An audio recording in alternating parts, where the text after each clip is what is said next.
bueno que pudieron, en el medio de la lucha del fin de año, sumarse al curso, estar presente. La verdad que es buenísimo. A nosotros, yo no sé si a ustedes les pasa, pero a nosotros nos da mucha alegría y energía el poder encontrarnos los sábados, ¿no? Es como un espacio en el que nos ayuda a seguir tirando, ¿no? En el medio de todo lo que va pasando. Sí, me parece importante también que nos dé la posibilidad de ponerle voz a la cantidad de cosas que nos va pasando en el mientras tanto. Ujú. ¿Qué tal, Lucrecia?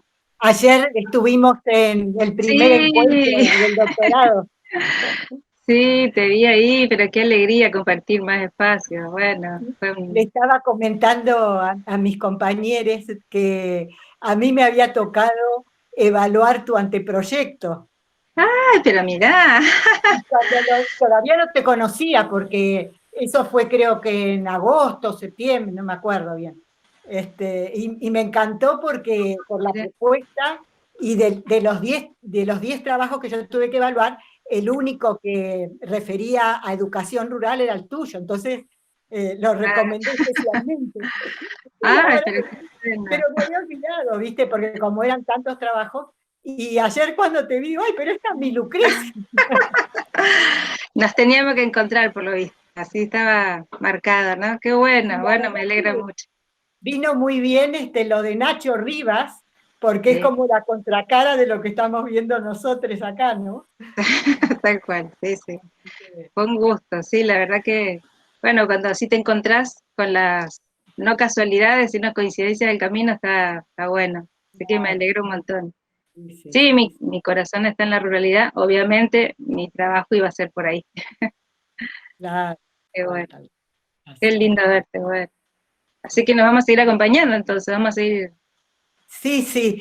Bueno, yo tengo a cargo 2 seminarios, pero creo que no son inmediatos, ¿no? Uno es sobre escenarios, digamos, de la región, y el otro ya es más vinculado al marco sociológico, por así decirlo, de la escuela. Mi formación de base es socióloga, ¿viste? Entonces, Teresa me había asignado este, la posibilidad de intervenir en esos 2 seminarios, pero creo que son dentro del plan de estudio, van más adelante. Así que, Bueno, pero, pues somos todos hilos de la misma trama, así que ahí y estamos. ahora como tenemos esta oportunidad virtual, podemos estar en todos, ¿no es cierto? Porque en principio iba a ser presencial. Este, entonces, bueno, en mi caso, como yo no vivo en Resistencia, iba a estar solamente con los cursantes en el momento de mis seminarios, pero ahora si está esta oportunidad voy a estar siempre, ¿viste? Porque aparte es fantástico el poder intercambiar, ¿no? Muy bueno. Así que, este, así es. Confirmar que Bueno, somos una trama. qué grande. Bueno, queríamos proponerles algo hoy para empezar, ¿sí? Eh, Les cuento lo que nos pasa en el lugar donde yo trabajo, que capaz que se parece en algo a lo que les pasa a alguno o alguna de ustedes.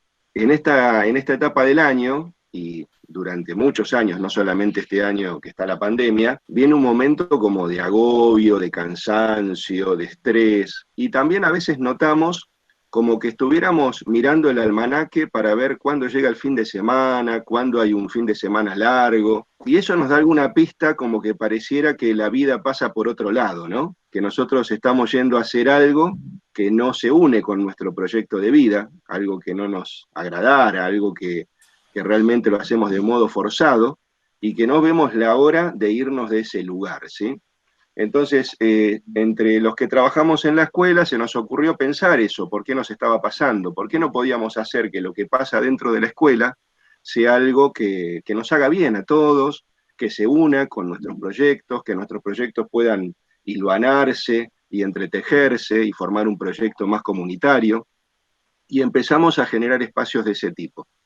Espacios en donde nosotros decimos que la escuela empieza a ser un lugar donde uno está bien, donde uno se siente bien. donde uno puede compartir con otros y donde le da alegría llegar, no un lugar donde está como enojado o triste o esperando irse, ¿sí? Entonces, en ese sentido, empezamos a generar algunos espacios que tengan que ver con ese sentirse bien, con ese disfrutar, con ese gozar de estar en ese lugar. Y este año, a principio de año, llamamos cerca de la escuela donde yo laburo, hay un monasterio de monjes del Tíbet, y uno de ellos, que se llama Jifu Sihan, accedió a venir al colegio a enseñarnos algún ejercicio de relajación, un ejercicio para descontracturarnos, que no tiene que ver ni con la religión budista ni nada, sino que tiene que ver con esto de poder poner el cuerpo en disposición. Él nos decía, por ejemplo, que los samuráis, antes de enfrentar una batalla, hacían este tipo de ejercicios, porque disponían el cuerpo y la mente a estar más concentrados en lo que iban a hacer. Entonces, les queríamos proponer un pequeño ejercicio. Aquellos que les dé vergüenza o que no tengan ganas de hacerlo, están totalmente salvados de hacerlo. Es 1 minuto nada más. Yo me voy a parar para hacerlo, ¿sí? Y es un videíto, no lo voy a enseñar yo porque soy un perro enseñando estos ejercicios, pero tengo un videíto de Jifu Sihan, justamente, que les va a enseñar. Él habla justamente en chino, mandarín, así que no se le va a entender nada, pero es muy sencillo de hacer. Nos vamos a tener que poner de pie, yo ahora les muestro y después lo hacemos todos, ¿sí? Nos ponemos de pie y nos vamos a parar en una posición más firme que podamos, con los pies separados, y ahora van a ver cómo él nos va a ir dando esta instrucción, ¿sí? 我们现在要跟大家介绍的是吐纳法，这里有5式5个招式，第一个叫做开展式。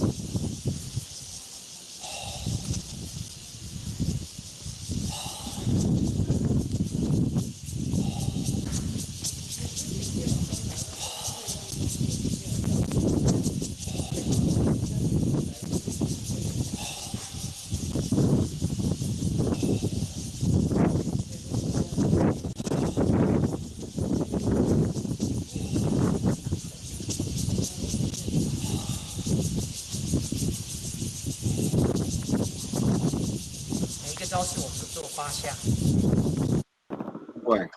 Sí, hay que tener buenos cuádriceps. Bueno, ¿cómo se sintieron?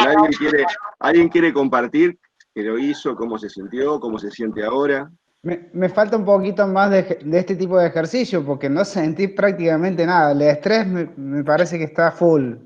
Pero bueno, me parece que es una buena salida para empezar a tener otro tipo de ejercicio físico y de focalizar en otro lado donde estamos parados, ¿no? Después les vamos a compartir, hay 2 videitos, un ejercicio como este que es 1 minuto, fíjense que fue 1 minuto nada más, y nos sirvió para mover un poquito el cuerpo, descontracturar, y hay otro que dura 4 minutos que tiene otros 2 ejercicios. Ellos le llaman ejercitación premeditación. Ellos antes de meditar hacen este tipo de ejercitación para que el cuerpo entre en calor y nos podamos concentrar más en nuestros pensamientos, y no tengamos esos pensamientos fugitivos, ¿no? Que entran, que salen todo el tiempo. Vieron que ahora está medio como de moda esto que le llaman multitasking, y que pareciera quien lo cuenta que es muy piola por todo lo que puede hacer al mismo tiempo, y eso es lo que nos produce muchas veces el estrés, el agotamiento, el cansancio, las tensiones. Así que bueno, queríamos empezar este último encuentro con esto, y que a veces es un ejercicio que ustedes pueden hacer con sus alumnos también y con sus alumnas, porque ellos también tienen estrés en esta época del año, también están agotados, cansados, o en reuniones que hagan con las familias. Así que bueno, espero que lo hayan disfrutado. Lo que quería agregar es importante la respiración profunda. Cuando eso también, claro, te permite porque extender a todo el cuerpo digamos, de más acompañamiento, digamos, del cuerpo con los sentimientos que uno va. Yo más temprano estuve en la huerta, así que el estrés lo elimino de otra forma y empiezo todos los días con muchas ganas y entusiasmado. Muy bueno, Dani. Muy bueno, muy bueno, muy bueno. Yo aprovecho a veces también para regar plantas, es una forma de meditar. Este monje dice que se puede hacer de muchas maneras, caminando, regando las plantas, estando atento, por ejemplo, al riego, a que le llegue a cada centímetro cuadrado el agua. Son concentraciones de la mente para despejarse un poquito y sacarse el estrés. Buenísimo lo que compartiste, Dani. Elena dice que hace yoga. Bueno, entonces continuamos. Vamos a dedicarle un pequeño espacio para recordar la cuestión de la evaluación, los criterios, etc. Pero en principio vamos a recordar que habíamos planteado que hay como dos instancias, digamos, de participación en el curso, ¿no es cierto? Una que tiene que ver con estos encuentros de los sábados que hoy estamos finalizando, que denominamos clases sincrónicas, y que hay una participación individual desde el punto de vista de lo que sería la evaluación más formal, nos da un criterio de asistencia, ¿no? Pero también tenemos otras formas de participación individual que han sido o están siendo, ¿no?, el foro de discusión individual y también la actividad del mapeo, también de tipo individual, y un trabajo integrador que sería de carácter grupal. En el caso del foro, lo que a nosotros nos interesa es la oportunidad de intercambiar ideas, experiencias y propuestas. Hasta ahora hubo algunas participaciones donde justamente se cumplen estas expectativas, ¿no? Y en ese sentido es uno de los objetivos pedagógicos que nosotros nos propusimos al organizar este curso. Con la presentación del mapeo se da lo mismo, ¿no es cierto? Es decir, una oportunidad de reflexión, de poder exponer en acto a partir de este mapeo aquello que uno conoce, o una de las compañeras cursantes había planteado que justamente el mapeo le sirvió para poder identificar mejor situaciones que se dan en su territorio. Es decir, estos conocimientos que estamos intercambiando puedan ser puestos en acto, ¿no? A partir de ahí, la tarea grupal apunta más que nada a poder lograr una integración de estos conocimientos, pero no como un proceso individual, sino como producto de la discusión, el intercambio y la posibilidad de ir definiendo distintas posibilidades de encarar, desarrollar, acompañar, promover estos proyectos de economía comunitaria. Entonces, pensamos que este uso común de conocimientos es muy importante y da cuenta justamente de lo que venimos discutiendo en estos espacios. En ese sentido, la propuesta es, dentro de cada una de las comisiones, armar grupos más pequeños y poder elegir una de las experiencias que tienen lugar en las comunidades a las que pertenecen los integrantes de este grupo y analizar condiciones, limitaciones, posibilidades, logros, replicabilidad de la experiencia. Esta sería la parte más formal.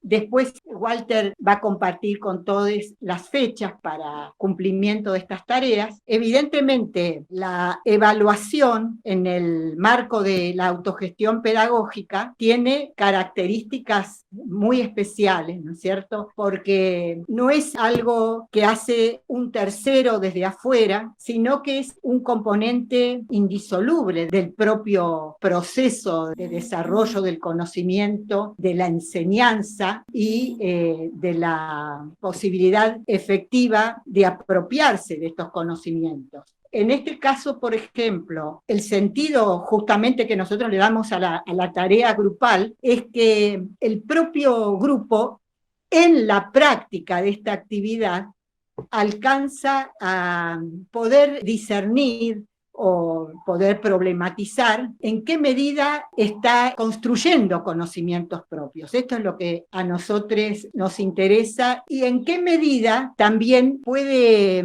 demandar o puede imaginar cómo seguir construyendo esos conocimientos. Es decir, a futuro, ¿no? O sea que es una evaluación en proceso, ¿no? De ninguna manera es algo que está definiendo méritos, escalas, clasificaciones en términos de quién está mejor o peor, sino realmente en qué sentido estos conocimientos que estamos compartiendo, sobre los que estamos reflexionando, que estamos materializando, sirven para poder seguir con nuestros cometidos, en este caso, en el campo de la educación rural, en la posibilidad de conformar o fortalecer cooperativas escolares, las economías comunitarias, etc. Abriríamos un pequeño espacio para poder reflexionar entre todos, ya que estamos hablando de la evaluación, ¿qué problemas ven ustedes mismos y ustedes mismas cuando tienen que evaluar a sus propios alumnos y alumnas? ¿Qué aspectos son importantes a tener en cuenta? Y en este caso específico de nuestro curso, acordémonos que estamos entre pares, ¿no es cierto? Es decir, la evaluación que cada cursante hace también es una evaluación para nosotros mismos, ¿no es cierto? Y viceversa. La idea ahora es compartir, abrir un poco la participación a ustedes y preguntarles si realizan algún tipo de problematización respecto a la evaluación o a lo que son las formas más hegemónicas de evaluar, si lo hacen como más de forma convencional, si han podido compartir con los propios estudiantes algunos criterios, escuchar un poquito las experiencias de ustedes en cuanto a las evaluaciones, considerando eso que el tipo de experiencias pedagógicas que intentamos transitar, y compartir, probablemente problematicen la evaluación, digamos, qué aspectos incluyen, o qué piensan ustedes respecto a las evaluaciones. Esa es un poco la idea, a ver si alguien tiene algo para aportar y quiere comentar algo respecto a eso. Si lo han problematizado, si no, cómo lo hacen. Si han encontrado dificultades entre por ahí formas más tradicionales de evaluar y otras formas que ustedes han intentado incorporar en las escuelas, en las experiencias. En mi caso, yo he tomado algunas estrategias de evaluar a los estudiantes, que ellos primero se evalúen entre pares para ver si realmente pueden empezar a hacer el ejercicio de valorar la calidad y la forma de expresarse de sus compañeros. Y después hacíamos en grupos, ¿no? Pasaba un grupo, exponía, el resto de la clase observaba y tomaba nota de lo que exponían sus pares. Y después hacíamos como un tipo de asamblea y cada uno iba diciendo qué iba pasando con ese grupo. Esa fue una experiencia que le tomé en el año 2017, más o menos, y me resultó con ese grupo particular. En 2018 lo quise implementar de nuevo y ese grupo no se enganchó y tenía otras mañas. Entonces busqué otra estrategia, que era la de empezar a ver entre ellos cómo podían evaluar alguna situación particular productiva. Ya me pasé a lo productivo porque entre ellos no había una seriedad que lo permitiera. Entonces, lo que hice es llevarlo a un escenario productivo para que ellos pudieran evaluar qué estaba pasando sobre esa cuestión. Pero lo otro era más expositivo porque la materia que daba era, la que doy es introducción a la producción animal y es todo muy teórico, poco práctico y entonces permite hacer ese tipo de evaluaciones. Lo tuve que llevar a algo práctico para poder hacerlo. Y también lo que hice en ese mismo curso fue traer profesionales externos a la escuela, como ser ingenieros agrónomos y veterinarios, que dieran otra visión desde lo productivo de lo que estaba pasando a nivel regional. Eso fue la experiencia que venía haciendo, y que bueno, dentro de la provincia de Córdoba hay una manía de hacer rúbricas de evaluación con criterio, con todo el esquema y eso, que por ahí es una forma de evaluar y una forma de tener los criterios de evaluación, pero no se aplica a todos los cursos. Acá es como que nos exigen en Córdoba, de primero a séptimo año, hacer rúbricas para tenerlas dentro de la planificación y aplicarlas dentro de los cursos. Obviamente esto no sé en qué porcentaje lo aplican los profesores realmente, pero después en el aula suceden otras cosas. Gracias, Juan. Qué muy interesante lo que estabas comentando. Bueno, esta apertura también a cambiar lo que uno mismo propone cuando ve que de un año a otro no funciona, y tener esa posibilidad me parece como muy interesante.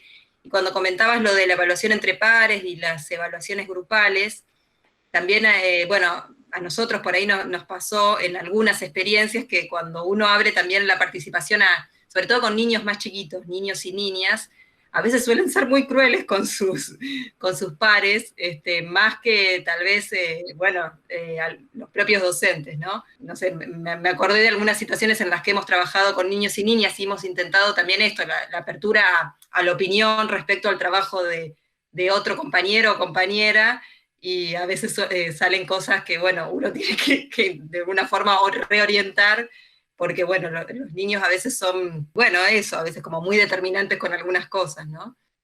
¿Alguien más quiere comentar? Yo quería comentar una experiencia que tuve en nivel secundario hace varios años atrás.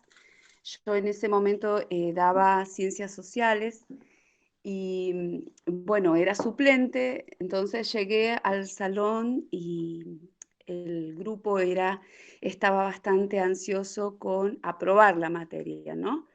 Entonces les propuse que la nota la íbamos a poner antes de empezar a dar los temas. En ese caso no me acuerdo qué tema era, pero bueno, les fui conociéndolos, y cada vez que me decían un presente, yo les decía la nota que tenían. La nota estaba anticipada. Todos tenían 10, porque eso era lo que más les preocupaba. Entonces yo les dije que la nota era 10 y que había que sostenerla. Habían 2 fechas, que bueno, una iba a ser, qué sé yo, en 10 días para ver cómo iban, y la otra, la final. La final era con una exposición de lo que habían trabajado. Fue muy interesante, fue la primera vez que lo hice, nos divertimos mucho. La nota estaba puesta con lápiz negro, estaba en una lista y bueno, y como que había toda una ansiedad de poder sostenerlo. Entonces hubo mucha investigación, trabajo en grupo, esa experiencia fue en grupo. Como digo, nos divertimos mucho porque no era llegar porque ya habían llegado, sino era sostenerlo, y en ese sostenerlo había mucha inquietud de preguntarme sobre dónde buscar la información, de preguntar a otros compañeros de otros grados, y bueno, y finalmente lograron sostener la mayoría arriba de 7, o sea, a medida que ellos iban avanzando se les iba restando, los criterios fueron acordados, en los cuales obviamente yo como docente había una intervención. Uno me acuerdo que fue ortografía, lo puse en cuestión, uno de los criterios, y fue aprobado. Otro pusieron ellos caligrafía, lo cual me ayudó mucho para poder entender la letra. Criterios así como muy de presentar un informe, estoy hablando de un tercer año de secundaria. Esa fue mi experiencia en evaluación, así como bien interesante en nivel secundario. Ese es mi aporte. Qué lindo lo que contaste, Alelí, me encantó. Hay 2 cosas, Amalia. Mirá, acá en el chat, Sí. Luis dice que en el momento en que te obligan a utilizar un instrumento de evaluación, te quitan autonomía en el aula. Creo que se refiere también a lo de las rúbricas que estaban comentando, que es algo que nos atraviesa a todos en este momento en educación, parece que todo es rúbrica. Creo que las rúbricas tienen sentido en la medida de que se relacionan con los propósitos de enseñanza que tenemos, dice Elena. Los chicos tienen más en claro lo que se espera que ellos aprendan. Creo que si las conocen y también se involucran con ellas, se entusiasman. Claro. Esta posibilidad que decía Alelí de compartir los criterios, ¿no? De evaluación con los estudiantes también. Creo que Carla quería hablar. Sí, yo quería hacer un aporte en torno a lo que dijo Juan Riachi, creo que habló sobre las formas de evaluar que también lo mencionaron en torno en relación a los compañeros, ¿no? De analizar de acuerdo a una exposición qué aportó el compañero. Una de las estrategias también que está muy buena para que no suceda esto de que sean muy bruscos los compañeros con el resto que están evaluando, es hacerlos analizar qué es lo que han aprendido de lo que está exponiendo el compañero, qué le parece significativo, siempre desde la perspectiva positiva, no desde la negatividad, de no, se equivocó acá, no me gustó, no se le entendió, no desde la crítica, sino desde la construcción. Y de qué me sirvió, qué me pareció en el sentido positivo siempre.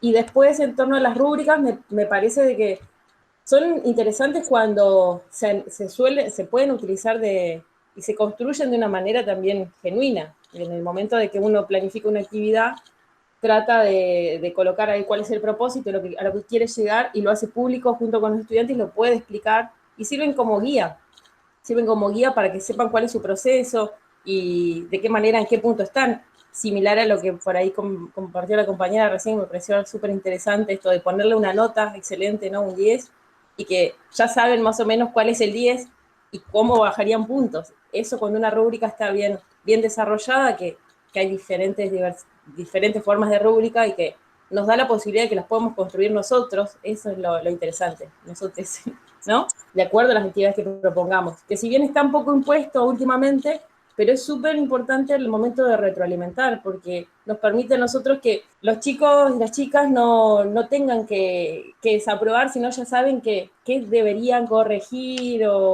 y siempre vuelven a preguntar y a repreguntar, y me parece muy importante. Yo les he utilizado en varias actividades ya desde antes. Claro, una de las cuestiones es el tema de estándares universales, ¿no es cierto?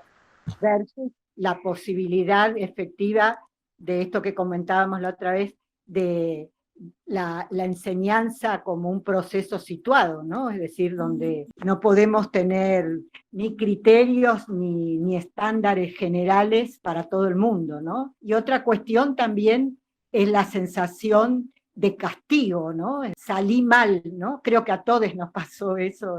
¿Ahora qué hago? Entonces ahí hay demasiada asimetría que no tiene que ver efectivamente con el desarrollo del alumno en cuanto a sus conocimientos, sino que más que nada que tiene que ver con el poder de quien tiene la capacidad de poner la nota, que es una cuestión muy diferente. Sí, dos cosas. Uno, que la diferencia de, por decirlo así, competencias o capacidades entre las personas en distintas cuestiones, ¿no? Aspectos. No sé si alguien vio una serie danesa que se llama Rita, que es una maestra de escuela, en donde en uno de los episodios ella propone hacer una competencia deportiva, y claro, los pibes que sacaban siempre las peores notas en las partes más intelectuales, por decirlo así, eran los mejores deportistas, y se plantea una crisis en la escuela porque los que siempre sacaban buenas notas sacaban malas notas, y bueno, y se genera ahí todo un conflicto muy interesante de cómo se resuelve en la serie.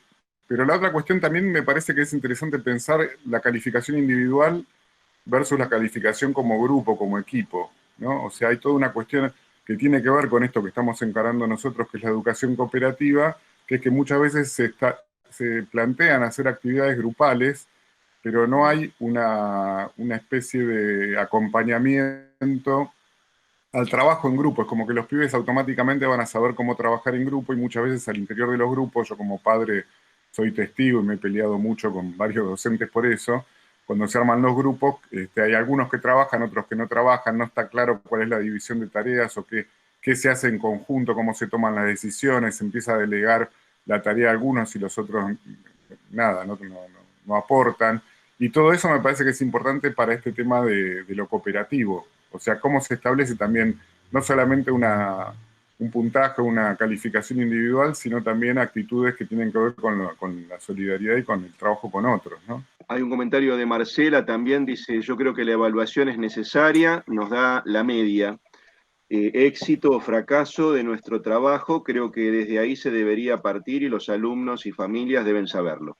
También hay que distinguir entre contenido y capacidades, ese sería el punto de partida. ¿Qué quiero enseñar? Gabriela dice: es interesantísimo además trabajar conceptos, trabajar, evaluar roles grupales. Y ahora vendría una parte que nosotros queremos hablarle de la evaluación, así que saquen una hoja. No habían entendido nada. Bueno, les queremos compartir algunos criterios que habíamos expresado al principio de este curso y que tienen que ver con los criterios de evaluación que nos habíamos propuesto. Nos habíamos propuesto unos criterios que ustedes habrán visto también en la plataforma y que ahora les vamos a compartir.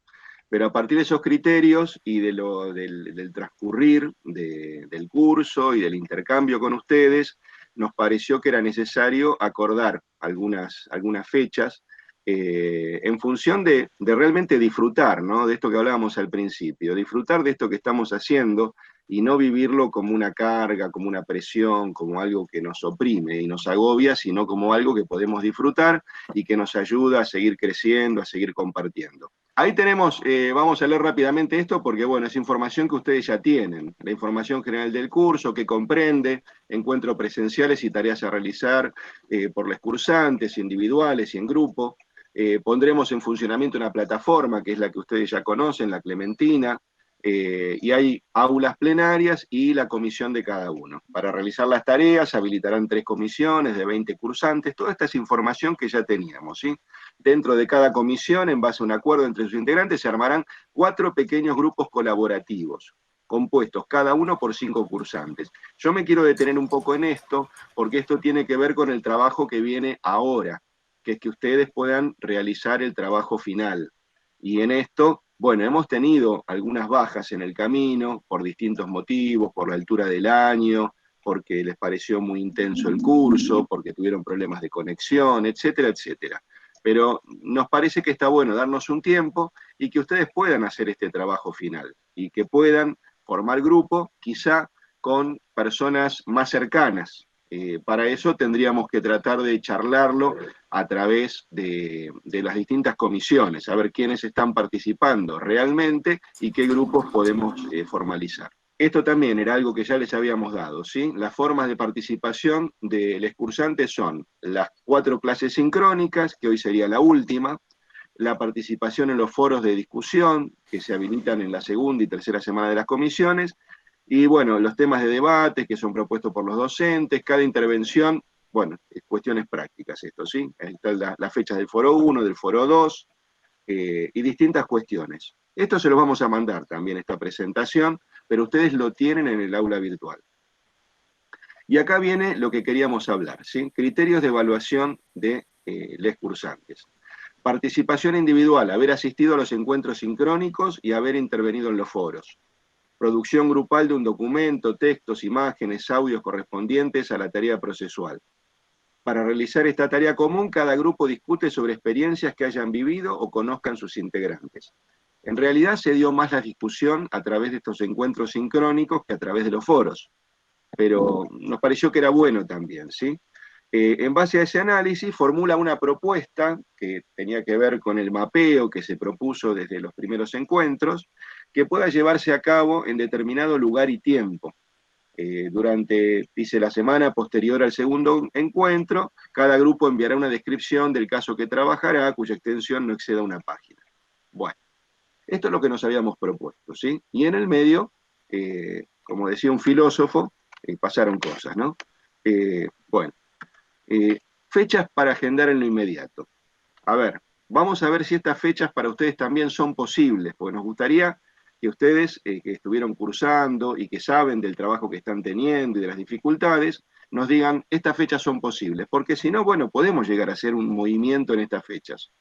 Participación en los foros. Nosotros esta semana vamos a pedirle a Laura, que es quien es el soporte técnico de la plataforma Clementina que estamos utilizando, que habilite nuevamente los foros para aquellos que no pudieron hacer una intervención, que la puedan hacer. Y nos pareció que una fecha medianamente buena, como para que ustedes puedan hacer, es darles toda esta semana, que sería hasta el 5 de diciembre. Después les vamos a enviar a través de la plataforma, y a través del mail, y a través de los grupos de WhatsApp, el formulario de evaluación del curso. Para nosotros es muy importante que lo puedan completar, porque nos ayuda a tener el feedback de lo que ustedes fueron viendo del desarrollo del curso, ¿sí? Y es importante también porque lo tenemos que presentar a la fundación que nos avala y que nos acompaña en este curso, para que quizá el año que viene nos vuelva a acompañar en una nueva edición. Para esto pusimos como fecha hasta el 5 de diciembre. Después había una consigna que era el mapeo, que era un trabajo individual, ¿sí? Si bien ya venció la fecha propuesta inicialmente, nos pareció que les podíamos dar las próximas 2 semanas, por si alguien lo quiere revisar, lo quiere subir a la plataforma, para darles más tiempo, ¿sí? Y por último está la presentación del trabajo final grupal. Y para esto pensamos que era bueno que ustedes pudieran tener el aula virtual abierta durante todo el verano, y que el 19 de febrero sea la fecha de cierre final de este trabajo. Y ver si después tenemos un encuentro para que podamos dialogar sobre esos trabajos, o ustedes les cuenten a los demás compañeros en qué estuvieron trabajando. ¿Les parece que estas fechas son fechas posibles, alcanzables? ¿Les parece que habría que modificar alguna? Para mí, si puede ser la participación en foro, pasarla hasta el 12 de diciembre sería ideal, porque tengo un montonazo de cosas para hacer esta semana y medio que se me va a complicar. El formulario lo puedo completar, me siento un día y lo completo cuando esté disponible. O sea, si lo publican en el grupo de WhatsApp, ya está en la plataforma el formulario y lo completo apenas esté, porque supongo que no va a llevar mucho tiempo. Y me parece que el 12 es como que cerraríamos todo y me quedaría, a mí particularmente me quedaría fantástico. Bueno, creo que no habría dificultad. Si todos están de acuerdo de postergar una semana, o sea, para el 5 entonces sería el formulario, y el 12 sería la presentación o participación en los foros. Y durante la semana estaríamos tratando de integrar estos grupos de trabajo para la elaboración del trabajo final.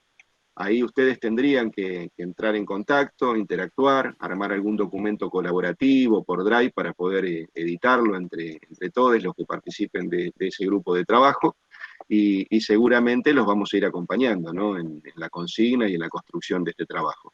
Pero para este trabajo tendríamos ya todo el mes de enero para poder ver todos los videos que quedaron pendientes, o los trabajos, o los archivos, y podríamos seguir interactuando de esa manera. Los que ya lo hicieron, como decíamos, sí, pueden ampliarlo, pueden mejorarlo, pueden poner cosas que, bueno, que en ese momento no vieron del trabajo, sí, porque acá hay preguntas, tanto de Elena como de Teresita, y sí, lo pueden revisar y volver a subir, no hay ningún problema. Ajustándose a estos nuevos plazos, ¿no? Porque por ahí a veces uno, para cumplir, dijo, bueno, yo quiero cumplir, lo entrego así, pero no estaba del todo conforme con la producción que había hecho, tranquilamente lo pueden revisar y volver a subir. Con respecto al trabajo final, el documento puede incluir también imágenes, audios, es decir, que cada grupo evalúe de qué manera puede compartir mejor y le resulta más placentero armar su producción para ponerla en común. Espero que les haya servido tanto o más que el monje tibetano esto, para descomprimir. Para descomprimir. Ahora nos quedaría, digamos, un bloque para que está ligado con todo lo que venimos trabajando estos minutos, que es un bloque ligado al tema justamente de la grupalidad, de la participación. Nosotros periódicamente tenemos reuniones de coordinación para ir pensando los bloques y demás, y salió la idea de trabajar sobre esta cuestión de subjetividad, como dije, compromiso, participación, ley de grupo, que es un tema que a mí particularmente me interesa, que tiene que ver con la reflexión sobre los grupos, la grupalidad. Por supuesto que los apuntes que voy a compartirles están inscritos dentro de una corriente de teóricos, que en general se conocen como los teóricos de la psicología institucional. Es una corriente muy fuerte dentro de Argentina, de Brasil, porque, bueno, algunos de los autores, de los pensadores con los que muchos de nosotros trabajamos, han emigrado durante la última dictadura a Brasil. Parte de esa sinergia, ¿no?, que también trae nuestro propio grupo, había llamado al texto Flexiones de la Reflexión, y los monjes nos hicieron hacer algunas flexiones hoy al comenzar, así que son esas cosas que ocurren en los grupos. Voy a leerlo para aprovechar bien el tiempo y también para ser ajustada con lo que quiero decir. Pienso y digo que hay algo que a algunos, a muchos quizás, nos resulta nutritivo, productivo y alegre, que es trabajar creando el espacio-tiempo de la fundamentación reflexiva de nuestras prácticas docentes, de investigación, políticas, culturales y socioafectivas. En ese punto muchos de nosotros hacemos diferentes aprendizajes sobre la coordinación, un territorio que nos interesa habitar.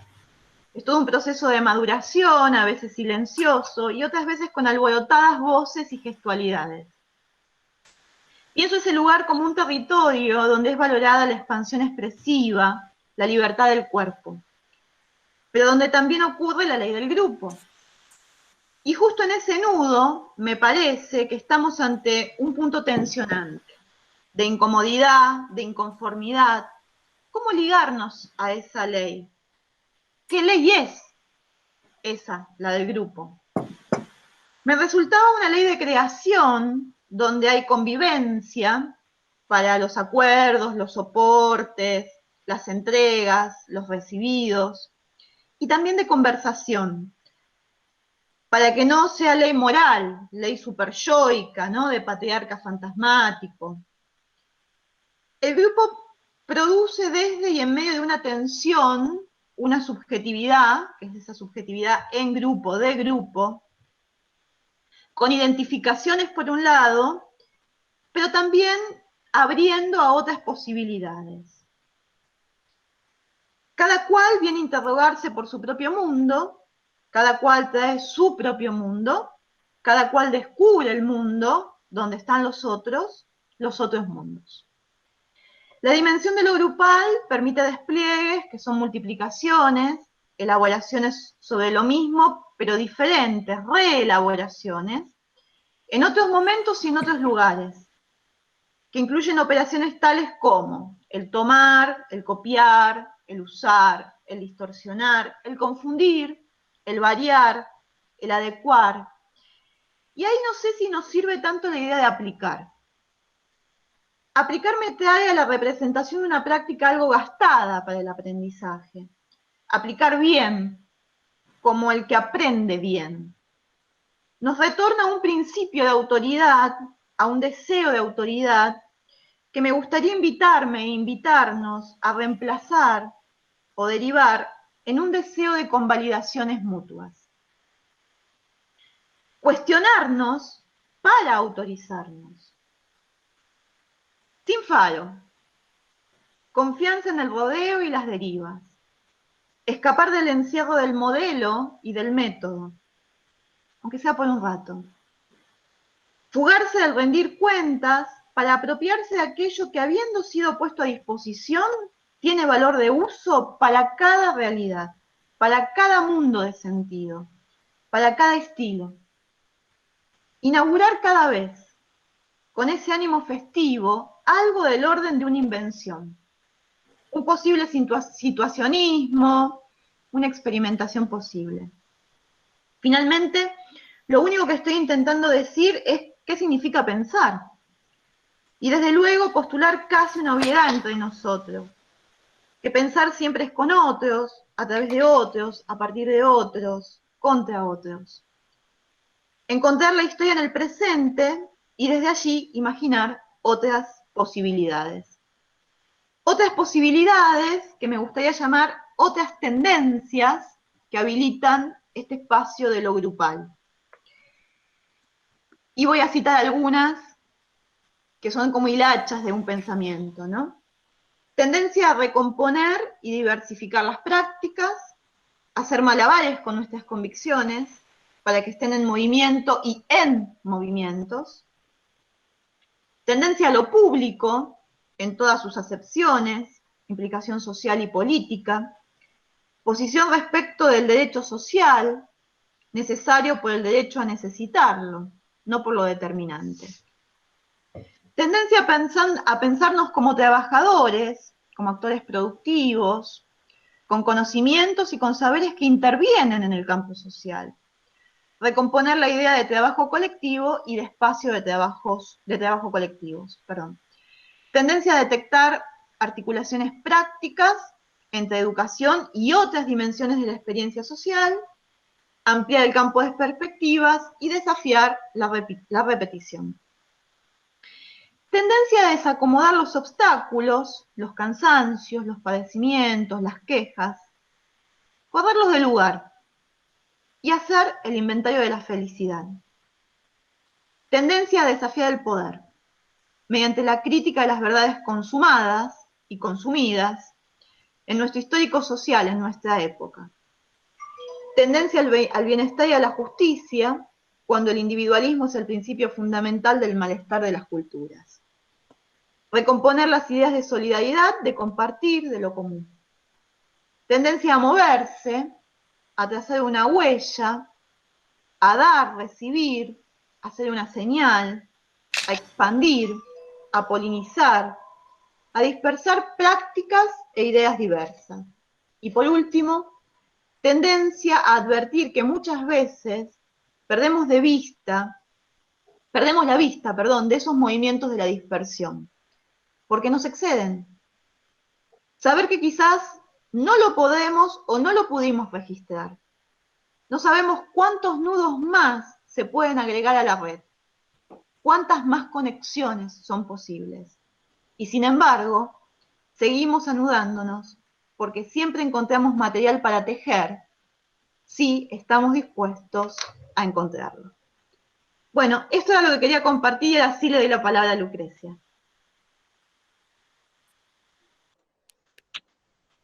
Hermoso. Después solo lo podemos compartir, lo tendremos por ahí. Porque ¿Puedo? yo en los nervios de pasarlo me sumé de la mitad. Y bueno, puedo, no hay problema. Me sigue sorprendiendo la magia de las coincidencias, porque parte de lo que ahí va a compartir Amalia es, bueno, yo soy Lucrecia Marcelli, creo que ya me presenté, estoy en el Chaco, estoy en una EFA que tiene una escuela de la familia agrícola, que trabaja con el sistema de alternancia, como también contó Amalia con los CEP, que en los metidos porque fue un movimiento que se nutrió de otro y que se nutrió la misma historia. Lo que sí cambian mucho son los contextos. Entonces, obviamente que esos dispositivos, esos instrumentos de la alternancia, en cada contexto va tomando características diferenciadas. Entonces yo quería compartir algunas cosas que me pasaron en este trayecto del curso con respecto a la alternancia y con lo que fui escuchando, y no tanto con respecto a la alternancia, porque compartimos mucho con lo que ya comentó Amalia de los CEP. Sí compartimos mucha diferencia en el contexto de que las escuelas de familia agrícola se desarrollaron principalmente en el NEA, y bueno, tienen ahí otra historia. Bueno, ahí hay una presentación de la institución en la que estoy, que es la Asociación Civil Fortaleza Campesina, y las imágenes de los logos de los distintos niveles y modalidades, del secundario, del bachillerato libre para adultos, de la Tecnicatura Superior en Agroecología y el profesorado en Agronomía. Y yo me acerqué en este curso un poco porque, a este encuentro, no es solo un curso, que la cooperativa escolar había quedado ahí como en esta institución en el año 2009, con ese grupito que está ahí, que seguramente para ustedes es una foto que tendrían los nombres y las identidades de todos los grupos que cada uno comparte, pero que para mí es muy importante recordar de dónde partí. Y bueno, ahí era la carpeta de la cooperativa escolar que se llama La Esperanza, porque bueno, había mucho escrito y hace rato que no la veo, la puse como un anhelo. Los primeros proyectos que surgieron fueron la producción de jugo y mermelada de pomelo, la producción apícola y artesanías en cuero, y ahí no se ve, es la artesanía indígena también, porque trabajamos con comunidades COM. Fui a uno de los videos de los chicos, y bueno, ¿por qué partíamos de ahí? Porque como el mapeo nos invitó a pensar, es lo que hay alrededor de la escuela, ¿no? Bueno, y acá por eso sentía que coincidía recién con lo que expresaba, que puse algo de Maturana, que es, en el conversar construimos nuestra realidad con el otro, no es una cosa abstracta. El conversar es un modo particular de vivir juntos en coordinaciones del hacer y el emocionar. Por eso el conversar es constructor de realidades. Al operar en el lenguaje cambia nuestra fisiología. Por eso nos podemos herir o acariciar con las palabras. En este espacio relacional uno puede vivir en la exigencia o en la armonía con los otros. O se vive en el bienestar estético de una convivencia armónica o en el sufrimiento, y le pongo el tono, exigencia negadora continua. Así que bienvenido Maturana siempre que nos trae. El sistema de alternancia nace con esta necesidad del diálogo, de la conversación con el otro. Por eso necesitamos todo el tiempo conversar con el otro. Y por lo que trae como novedad la alternancia con respecto al sistema educativo que existía en Argentina hasta ese entonces, la distancia para poder reflexionar esa cotidianidad, poder verla y cuestionarla, reflexionarla y proyectarla.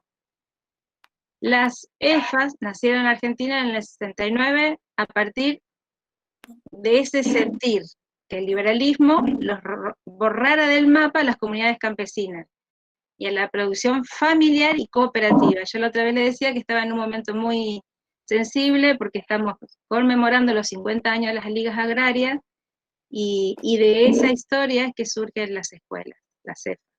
Y de ese movimiento se busca una escuela que sea creativa en el sentir y se sigue buscando los instrumentos o dispositivos del sistema de alternancia siempre parten de la búsqueda, de la presencia de los otros, de las otras personas, de las comunidades, de las realidades, y por eso tiene el ámbito educativo, que es ese ámbito de convivencia que es tan importante, las visitas a la familia, las asambleas, los movimientos provinciales de escuela, el movimiento nacional de EFAS, y con otros movimientos.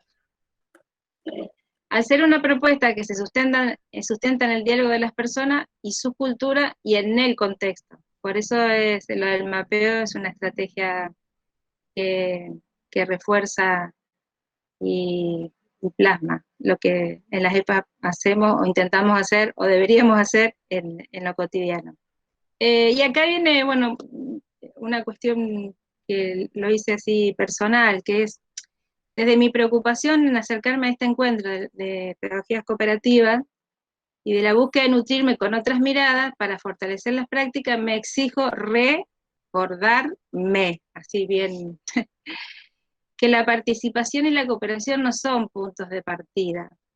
Por ahí cuando armamos la cooperativa escolar, nuestra ansiedad es ver ya el movimiento cooperativo en eso, y en realidad son un punto de inicio, desde mí hacia el otro, poner luz en lo que hay, poner acción y fuerza en lo que hay para ir por más. Quizás hay un joven, o una madre, o una familia, o un encuentro, o un taller, o una visita a la familia de estudiantes, o una conversación, o un sueño, o un recuerdo, o un mañana mejor. Y ahí viene una vivencia de la capilla del paraje Buenavista, que las familias dicen que son todos individualistas, que nadie trabaja, que qué lástima que no vino el fulano, que no se acercó el mengano. Y sin embargo, la capilla la pintaban todos los miembros de la comunidad, la mantenían los miembros de la comunidad, la sostenían los miembros de la comunidad. Sin embargo, en el discurso, mientras pintaban entre todos, decían, son todos individualistas, lástima que no vino el otro. Entonces, esa es la reflexión de poner luz a lo que hay, de poder vernos y reconocernos en lo que sí hay, para no, mientras estamos haciendo un gesto solidario y cooperativo, no estar instalando el discurso de que somos todos individualistas. La cooperación, antes de ser un proyecto institucional, es un sentir, un vínculo que vive en lo colectivo, o sea, es un sentir mío que necesita imprescindiblemente lo cooperativo, del movimiento, de lo colectivo. Pero no es solo lo colectivo, también es desde mí. El cooperativismo es vincular antes de ser institucional. Necesita del ámbito y de la tarea que concrete el vínculo. También a veces la tarea invita a otro a despertar ese vínculo, porque en el grupo de jóvenes, me acuerdo que había algunos con esta vivencia y había otros que se sumaban porque estaban solo sus compañeros, pero después se descubrieron y después nutrieron su sentir. Hacer de a poco, decía una docente en el video Una escuela diferente, esa sensación de que a veces, lo digo por mi vivencia, la cooperativa escolar que hoy está un poco así buscando ánimos, y es de hacer de a poco, no es creer que ya no está o que no vale. El mapeo me permitió conectar y darme fuerza a la relación entre una adentro, que estoy yo, y una afuera, que es todo lo que me rodea. Y también ver que hay una abundancia. A veces ver lo que hay me permite ver que hay abundancia. Y entonces, ¿cuál es mi mirada? Porque a veces decimos, falta todo, falta, no tengo para esto, no tengo para lo otro, no se suman todos. Y ahí me recordé lo de la frase esa tan popular, de que el árbol que tapa el bosque. Y en realidad lo único que devela esa frase es que yo estoy prendida de mirar el árbol y no puedo mirar el bosque. O sea, lo único que devela esa frase es mi foco. No habla del árbol ni del bosque, sino a dónde yo estoy mirando. Entonces, puedo invitarme a ver el árbol y detrás del árbol todo el bosque. Volver a hablar con Cirilo, que fue el coordinador, el docente que estuvo en el inicio de la cooperativa, cuando inicié la tarea del mapeo, volví a hablar con él, y sentir lo que hay fue para mí, ya sentir que este encuentro fue muy importante. Y hoy puse tempranito una canción, que esto de la evolución, de sentirnos todos uno, integrados con lo que buscamos, también con lo que falta, también la integración no deja eso afuera, pero salir a buscar a los otros, que es un poco el espíritu con lo que yo vine a buscar, me sumé acá a este encuentro. Y que a veces en este contexto y en todos los contextos que son difíciles, estamos haciendo muchísimas cosas, estamos viendo, o como decía la otra vez Elena, hay un gran encuentro en la escuela, y eso es como el bosque. Es probable que yo esté esperando las acciones que concreten la continuidad de eso, pero no dejar de ver eso para que me impulsen a mí, mi sentir, me lleven a buscar las acciones. Bueno, esto quería sentir, que el cooperativismo, además de ser un proyecto, a llegar hasta acá y a recuperarme en este camino que quiero seguir. Así que muchas gracias, y Ñachek, que es gracias en común. Gracias. Me parece que hay como varias ideas, ¿no? Como vos decías, que compartimos, esta idea de recupero lo que yo oí, ¿no? Y ahora, si quieren, hacemos una vueltita de conversación, justamente, ¿no? Recuperar esta idea y darle un sentido, justamente, ¿no? Abandonar el método y recuperar el método de la conversación, aunque parezca una contradicción. Y como vos bien dijiste, ¿no? La conversación como constructora de realidad, como constructora de mundo, como constructora de vínculo. Es nada más y nada menos que eso, ¿no? Y que requiere una apertura. Cuando uno conversa en apertura, es esa disposición de apertura. Eso me pareció fantástico. Y cómo en esa conversación uno puede elegir, ¿no? Si va a conversar la queja, el sufrimiento, o si va a conversar el bienestar, la alegría. Bueno. Otro punto que me parece interesante es cómo se va articulando de una manera intuitiva el sentimiento, ¿no? Lo afectivo, con esa necesidad de tomar distancia cuando uno quiere pensar algo. Me parece que ese juego también lo presentaste muy interesantemente. Y por último, dos cositas más, ¿no? Una que tiene que ver con esto de lo vincular, ¿no? Y también, de nuevo, ¿no? Se reinstalaba ahí por el chat y lo contesté mientras vos estabas presentando. La pregunta ¿cómo?, ¿no? ¿Cómo lo hacemos? ¿Cómo lo hacemos? Y la verdad que hablo quizás a título personal, quizás los compañeros tienen otras posiciones también, pero para mí no hay método más que esto que vos acabaste de decir, como lo vincular, la conversación, lo que yo llamé experimentos, intentos, estar ahí, en situación. Y creo que cuando eso está dispuesto así, y realmente nos creemos que eso es así, ¿no? Porque eso es lo otro, ocurre.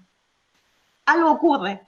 Y ahí, y es lo último que quería retomar de lo que vos decías, que ocurre a posteriori, o sea, no es punto de partida, es punto de llegada, y también es la posibilidad de verlo, como vos también decías, ¿no? O sea, si estoy ahí, pero estoy cegado por mis ideas previas, por mis prejuicios, que los tenemos todos, por supuesto, o por esta idea de que primero lo que falta y no lo que hay, como vos también traías, me parece que no va a funcionar, pero si partimos, como vos bien decís, de lo que hay, entonces nos abrimos a la conversación, nos abrimos a la vinculación, y bueno, es lo que viene. Lo que pasa es que hay algo que quizás no fue dicho del todo, o sí, no sé, que es el tema de bancarnos la incertidumbre y bancarnos cuando uno trabaja grupalmente, liberar energías que no sabemos para dónde van a ir,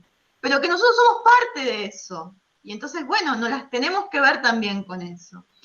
Para mí es un gran desafío y es una de las tareas más hermosas que no siempre las puedo dar por los niveles de formalización en los que me desempeño como docente. Pero en este tipo de espacios me parece que van ocurriendo experiencias que se corresponden con estas conceptualizaciones y que me parece que van resultando bien.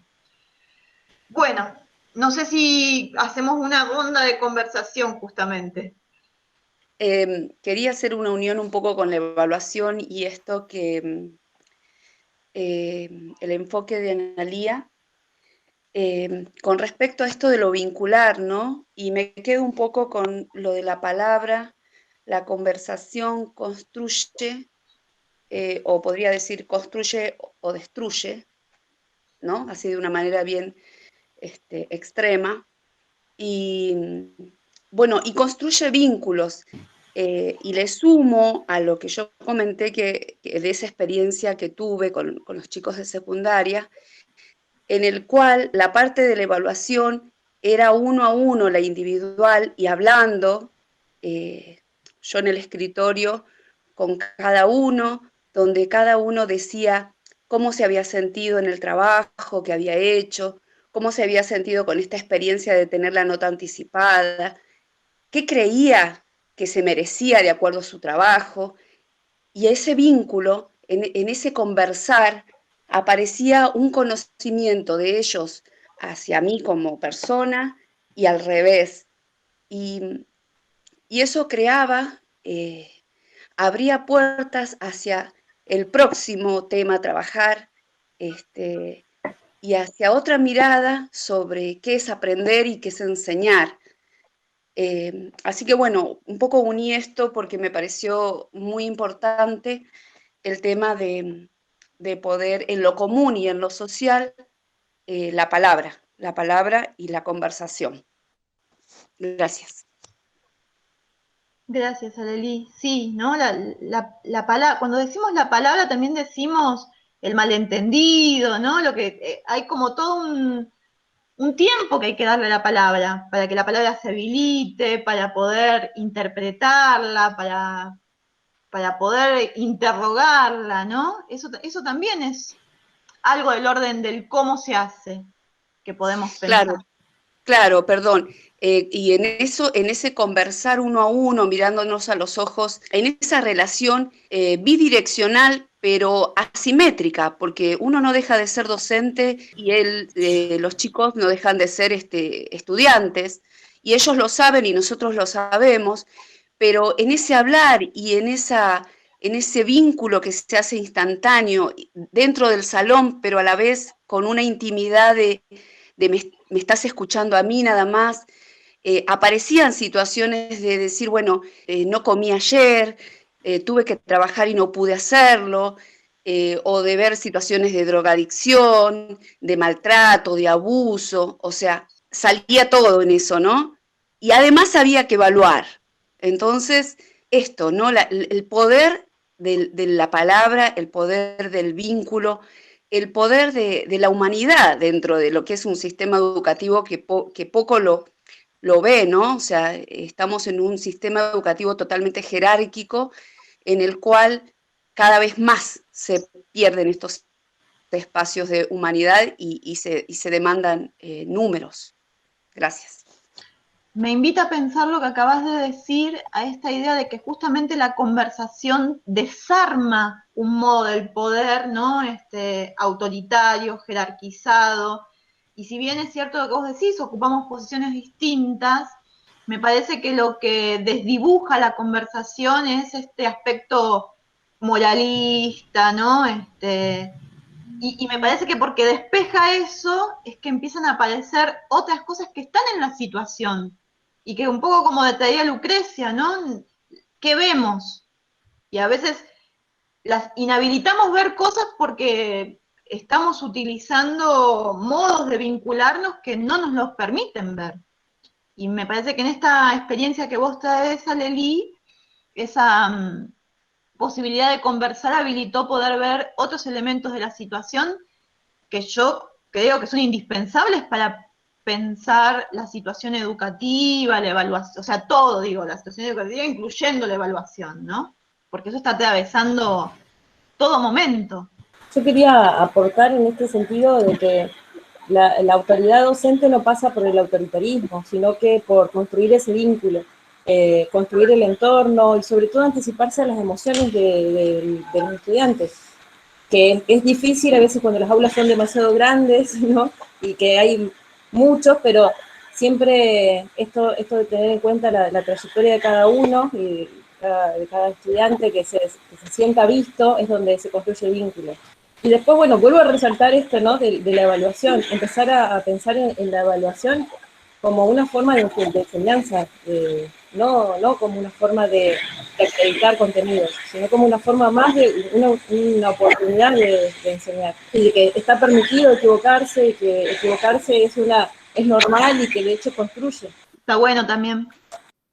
Me quedó ahí sonando, ¿no? Es una oportunidad más. A partir de lo que se venía diciendo, me resonaban las palabras del filósofo Vico, que decía que la verdad es el resultado del hacer, ¿no? Es decir, ante los hechos, esa posibilidad de diálogo es la que construye la realidad, ¿no? ¿Cómo vamos a significar esas realidades? Es decir, ahí, en este sentido, es donde está atravesado a veces por el poder de quien define las situaciones, de quien da la palabra. Me parece a mí que justamente el pensar la posibilidad de esta comunicación o de la acción comunicativa como el momento en que se van construyendo, cómo se instituyen y estructuran las relaciones y cómo cambian, es fundamental en esta propuesta de una pedagogía emancipadora. Bueno, gracias también, Chichi. David, no sé si queremos pasar al próximo bloque.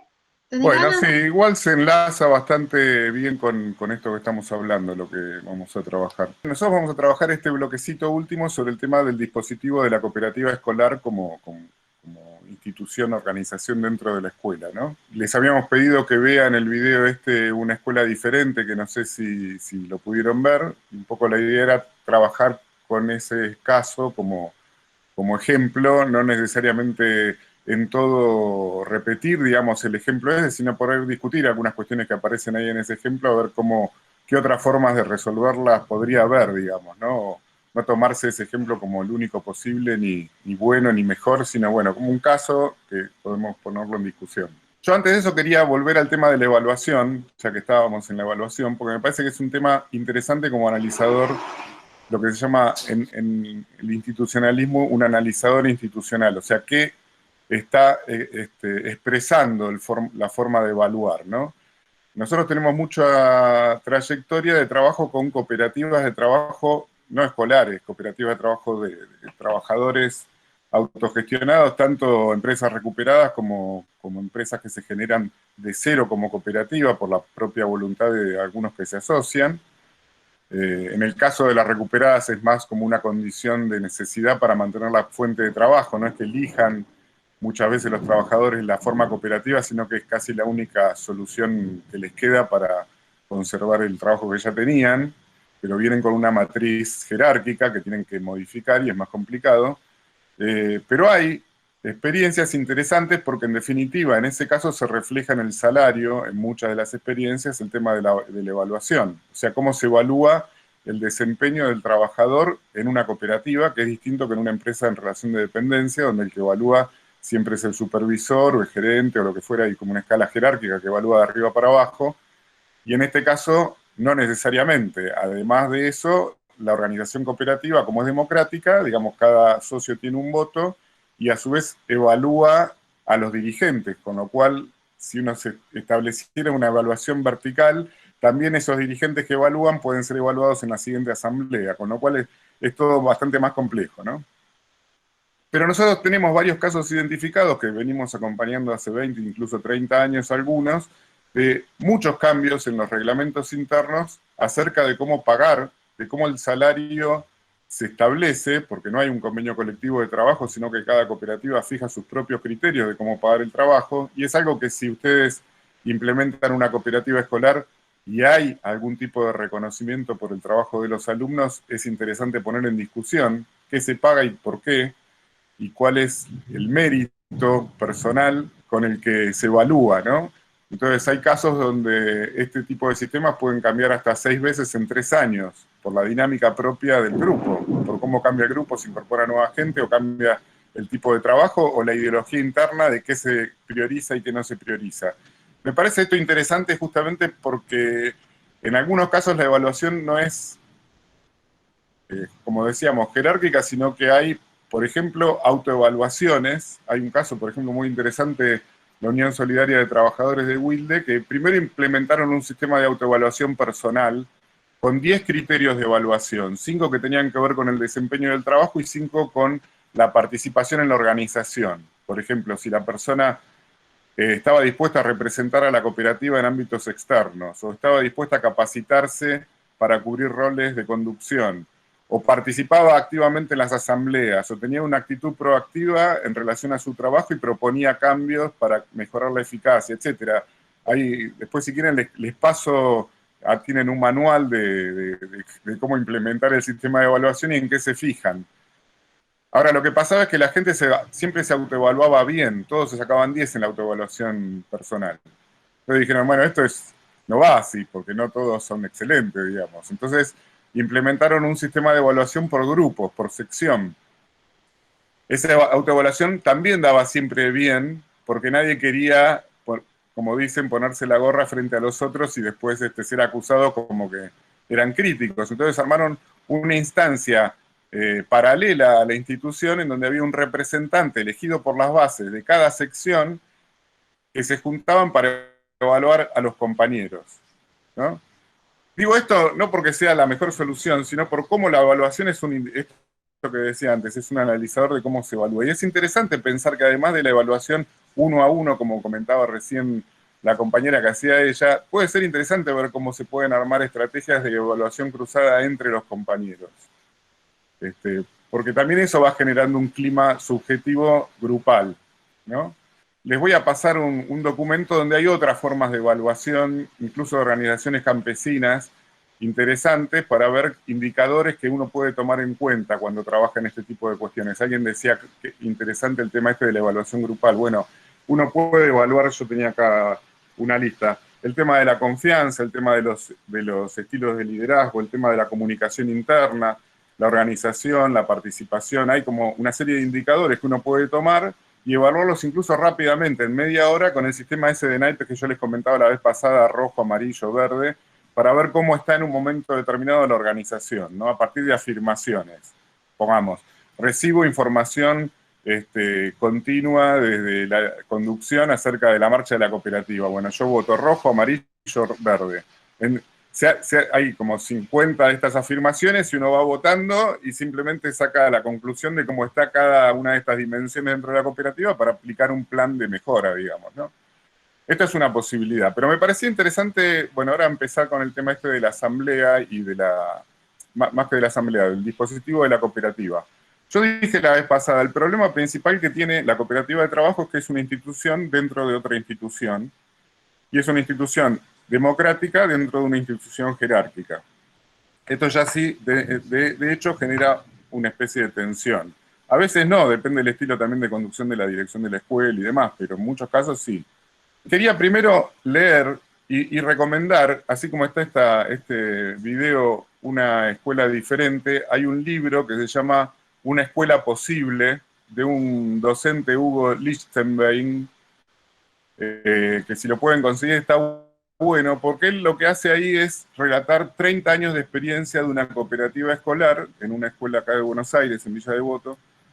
La cooperativa se llama La Manzana Podrida, que es un nombre que eligieron los mismos alumnos, ¿no?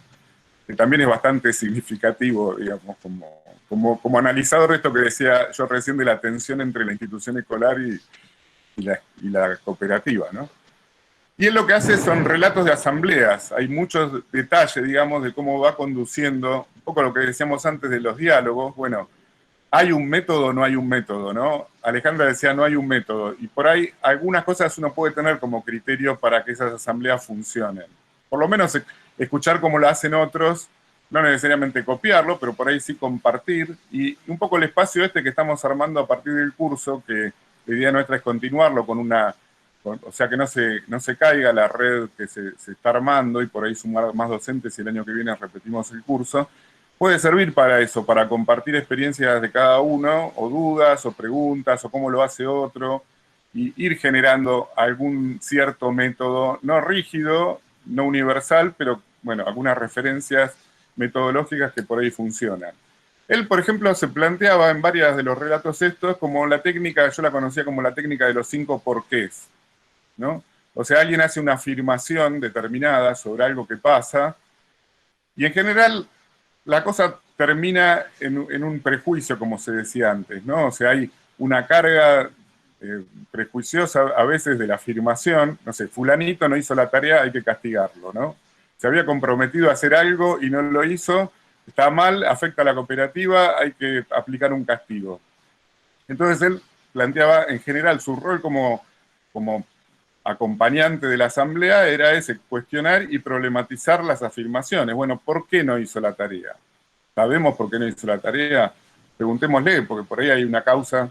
Y por ahí, a su vez, esa razón o esa excusa que pone el alumno, a su vez problematizarla, porque en la profundización de esa problematización se encuentran también las soluciones o la forma de acompañar ese proceso individual, ¿no? Es muy rico el libro en ese tipo de cuestiones, de cómo va cambiando desde un prejuicio inicial a lo largo de una discusión de media hora, unas conclusiones recontra profundas sobre la situación social, familiar, personal, anímica, filosófica casi, no sé, de angustia o de lo que fuere, que tiene el chico que nadie había notado hasta ese momento y que le permite que se arme una red de apoyo con sus compañeros y con los docentes o con otros, ¿no? Entonces, bueno, voy a leer una frase de Hugo, que dice: la asamblea como institución permite la organización de la cooperación en la clase y contribuye a la puesta en práctica de una democracia directa en la escuela. Así como es el centro de la vida de las cooperativas, también lo es en la práctica escolar democrática. En ella nos ubicamos como participantes de la vida escolar y no solo como enseñantes y alumnos. Sirve para poner en público la gestión de conflictos, de deseos, permite el intercambio y el compromiso por las resoluciones del colectivo. Permite planificar proyectos futuros, permite felicitar o resolver conflictos aportando cada persona su visión del mismo, las posibles variedades de soluciones y comprometerse en la acción, ¿no? Esto sería como una definición de la asamblea, no de la cooperativa, de la asamblea como dispositivo. La asamblea para mí es un método, digamos, o sea, justamente es lo que te permite problematizar, no en el uno a uno entre el docente y el alumno, sino también en el colectivo. Y después voy a leer otra frase del mismo libro de una alumna, una ex alumna, que dice: en mi caso, la imagen que tengo muy clara es que en el momento de las asambleas, el espacio se transformaba. Pasaba del esquema cotidiano, aunque no era tan cotidiano porque a diferencia de otras clases nos sentábamos mezclados varones y mujeres y era llevado con placer y en paz, a un gran círculo en el que absolutamente todos podíamos vernos las caras. A partir de ese momento ya no había lindos o intelectuales o ese tipo de jerarquizaciones en el grado, todos teníamos derecho a hablar y a ser escuchados. era algo muy lindo y colectivo en donde todos estábamos concentrados en un punto central que nos unía y nos llamaba al trabajo colectivo, generalmente en base a algo creativo o la resolución de un problema de la clase. Después se venía la parte linda donde se votaba y se fundamentaba el porqué del voto y cómo corresponde, ganaba la mayoría, pero de alguna forma siempre se consideraba y se le daba lugar a la propuesta que no era la seleccionada por el mayor número, ¿no? Bueno, sigue el relato y es un relato bastante... Son todos relatos bastante interesantes y largos de las vivencias de los mismos exalumnos. O sea, el libro está bien armado en ese sentido, que no solamente habla el docente, sino también convocó a hablar a exalumnos y, bueno, se completan los relatos con ellos, ¿no? Pero digo, este tema de la asamblea es algo bastante raro en las escuelas. O sea, como mucho hay asambleas de las cooperadoras escolares, yo he vivido varias, que a veces también están, depende del estilo de conducción de la dirección, un poco... Es lo que estudia Amalia, que el otro día comentó un poco con los SET y demás, de cómo los padres y la conducción pueden modificar determinado tipo de estilos más directivos y centrarse justamente en cosas más políticas. Por ejemplo, en la cooperadora donde yo fui integrante y conducción, veíamos que al principio la gran parte de las reuniones se centraban en cómo se usaba el presupuesto que había, el tipo de compras y demás. Lo que decidimos es esto nos quita todo el tiempo de la asamblea para discutir tonterías de procedimientos y administrativas. Hagamos una comisión de compras que simplemente ya traiga 3 presupuestos y en 5 minutos resolvamos las prioridades, que se junte en el medio entre una asamblea y otra con los docentes para ver qué necesitan. O sea, como que todo ese trabajo sea un trabajo de una comisión, no de la asamblea. Y la asamblea que se dedica a pensar qué política sí vamos a tener en relación al Estado de la Ciudad de Buenos Aires porque no financiaba la educación pública, cómo organizarnos con otras escuelas en un movimiento de protesta por esto, etcétera. Otra dimensión, la cuestión cultural, cómo incluir más familias, etcétera, ¿no? Entonces, una cosa que a mí me parecía interesante de destacar del video que vimos, por un lado era lo que dijeron antes sobre el proceso, ¿no? Es un proceso largo que llevó varios años. Nosotros la documentación la hicimos creo que en el 5º año de la cooperativa. No es que se hace de un día para el otro, con el objetivo también de involucrar a otras organizaciones e instituciones de la zona, a los padres, no solamente que estén los docentes a cargo.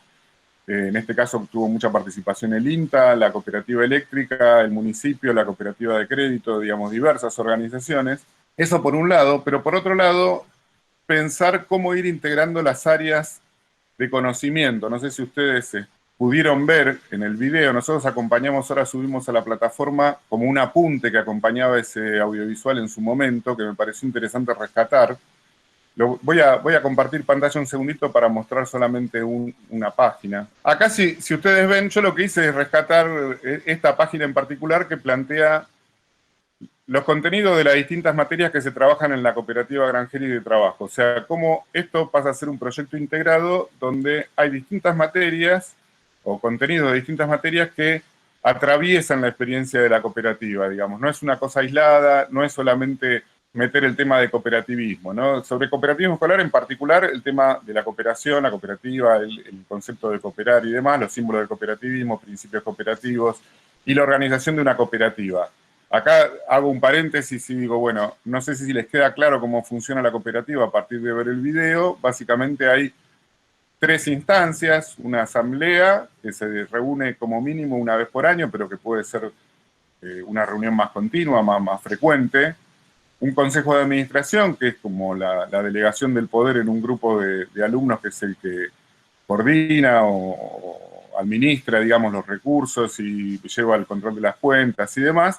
Pero también la figura de una sindicatura, que es la representación de los socios que no están en el consejo frente a ese consejo y es la que exige cuentas, o sea, es la que tiene que estar presente en las reuniones del consejo y representar si algún socio quiere llevar algún tipo de tema o protesta o queja o pregunta al consejo de administración, se hace a través del síndico. Esto es una estructura formal, no necesariamente las cooperativas escolares tienen que funcionar con este esquema. Hay un tema muy interesante para mí, que es que en la ley de cooperativas, por ejemplo, no figura la necesidad de que haya un tesorero, un secretario, un protesorero, un prosecretario y vocales. O sea, la forma en que está pensada el Consejo de Administración de la cooperativa, según la ley, es que haya solamente un representante legal, que puede tener la figura de presidente o solamente de representante legal, y después una cantidad de integrantes del Consejo de Administración sin definir ningún rol. En la ley no se definen roles. Después el INAES, o lo que era el INAC, el Instituto Nacional de Acción Cooperativa, una vez reglamentada la ley, generó un modelo de estatuto. A partir de ahí, lo loco es que si uno no cumple con el modelo de estatuto, puede estar 3 años hasta que te den la matrícula discutiendo con el área de legales del INAES si es legal o no. Pero legal es. O sea, uno podría decir no tenemos presidente, secretario, tesorero o síndico, sino un representante legal, que es el que tiene vinculado el quit de la cooperativa al propio para poder presentar toda la documentación a través de trámites a distancia, pero que esa persona no sea más que eso, un representante legal, no es que tiene más poder que el resto, o que empata, si hay una decisión empatada, desempata porque tiene doble voto o lo que fuere. Ahora, todas las cooperativas que yo conozco tienen presidente, secretario, tesorero, secretario, vicepresidente, digamos, toda una parafernalia de nombres que ya generan una jerarquía que diferencia unos sobre otros, ¿no? Bueno, en este caso, una cooperativa escolar podría perfectamente funcionar casi con estado asambleario, no necesariamente se tienen que pensar el Consejo de Administración por afuera de la asamblea. Por ejemplo, Hugo, sus asambleas eran semanales, ¿no? La otra cuestión que me parece interesante es pensar la dimensión, la escala, por decirlo así. En el caso de Hugo, él era maestro de grado y la Manzana Podrida era una cooperativa de grado, o sea, era una cooperativa de trabajo escolar que tenía la dimensión de un grado, su grado. Que había otro grado que quería hacer una experiencia parecida, que arme su propia cooperativa. Esto da una dimensión distinta que lo que pasaba en la escuela de la ULASH, que empezó siendo de 7º grado, después, como fue exitosa, se sumó 6º y 7º grado, después sumaron a toda la escuela, y después el supervisor sugirió que, como era muy buena la experiencia, sumen a todas las escuelas de la ULASH a la cooperativa. Entonces, es una cooperativa que abarca 5 escuelas. El primer año y el segundo año, que es un poco lo que se refleja en el video, los chicos tenían un grado de implicación enorme con la cooperativa, hasta organizaron esa movida de juntar los bloques de cemento para poder fabricar la casilla ¿cómo se llama?, del cuidador, porque habían tenido les habían robado la primer cosecha, bueno, una serie de cosas así medio complicadas, digamos, con gente de la zona. Entonces dijeron, tenemos que tener un cuidador. Al principio iban, no sé, 2 o 3 veces por semana, los pibes tenían acceso libre a la granja, o sea, iban cuando querían, iban fuera del horario escolar, no era una actividad meramente escolar, era su cooperativa y iban a cuidar a los conejos y a los pollitos y qué sé yo, a darles de comer, y se juntaban ahí después de la escuela, o sea, tomaban la leche y después iban para allá hasta las 7, 8 de la noche. Después no, se reguló que no podía ser así porque tenían que ir todas las escuelas, entonces empezaron a ir una vez cada 3 semanas. Y si llovía, una vez cada 6 semanas. Obviamente la cooperativa a los pibes les empezó a parecer algo alejado de su experiencia cotidiana y les bajó la implicación muchísimo. Entonces, bueno, eso es importante pensarlo. Ahí aparece en el video como un comentario más, bueno, que se sumaron todas las escuelas de la ULASH, pero esto tuvo efectos bastante negativos en relación al grado de compromiso de los pibes con su cooperativa. Para seguir, volvemos al tema de los contenidos, ¿no? Está el área de ciencias, que en este caso era desarrollo agropecuario, cómo se organiza una granja, el tambo, cunicultura, bueno, las distintas partes, los tipos de semillas, la siembra, la germinación, el riego, la fotosíntesis, el exterminio de plagas, rotación de cultivos, el ordeño y la esquila, el tema del rendimiento, hacían análisis de rendimiento de ellos en función del tipo de alimentación que tenían, etcétera, ¿no? Todo lo que tiene que ver con desarrollo agropecuario.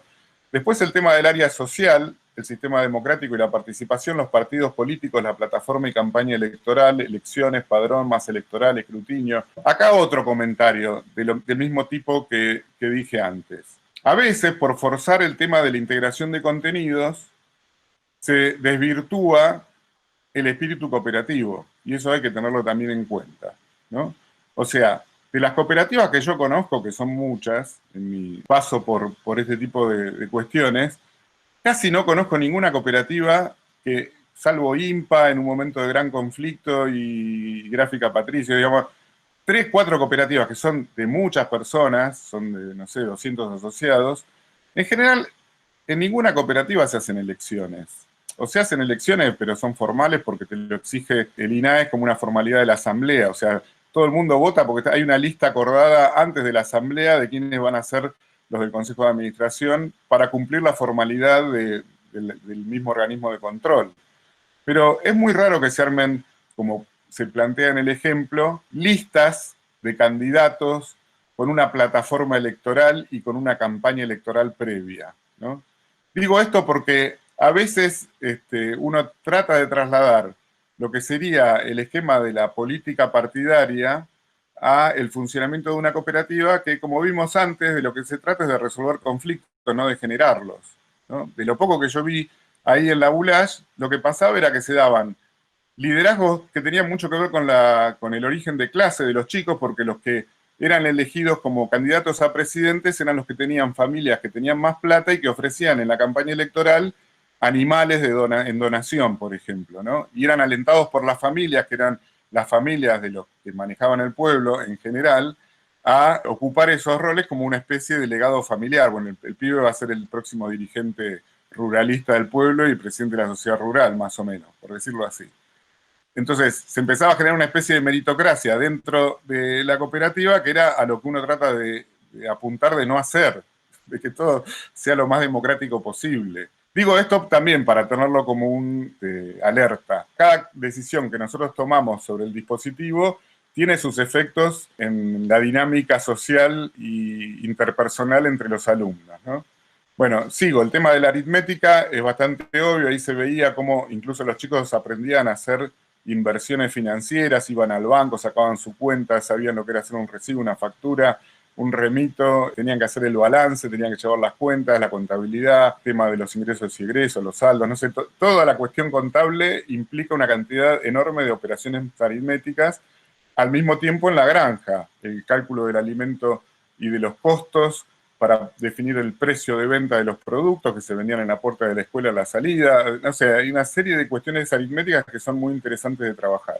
Después el área de expresión, con el tema del taller de cerámica, que por ejemplo se incluyó como al tercer año en la cooperativa, a partir de que cambió la profesora de plástica, entonces la nueva profesora se entusiasmó con el tema de la cooperativa y dijo, bueno, podemos incluir el área de cerámica. Pero también el tema de la elaboración de los afiches, la participación en entrevistas y reportajes en medios de comunicación, redacción de cartas. Hay todo un área de expresión ahí que también tiene que ver con el área del lenguaje.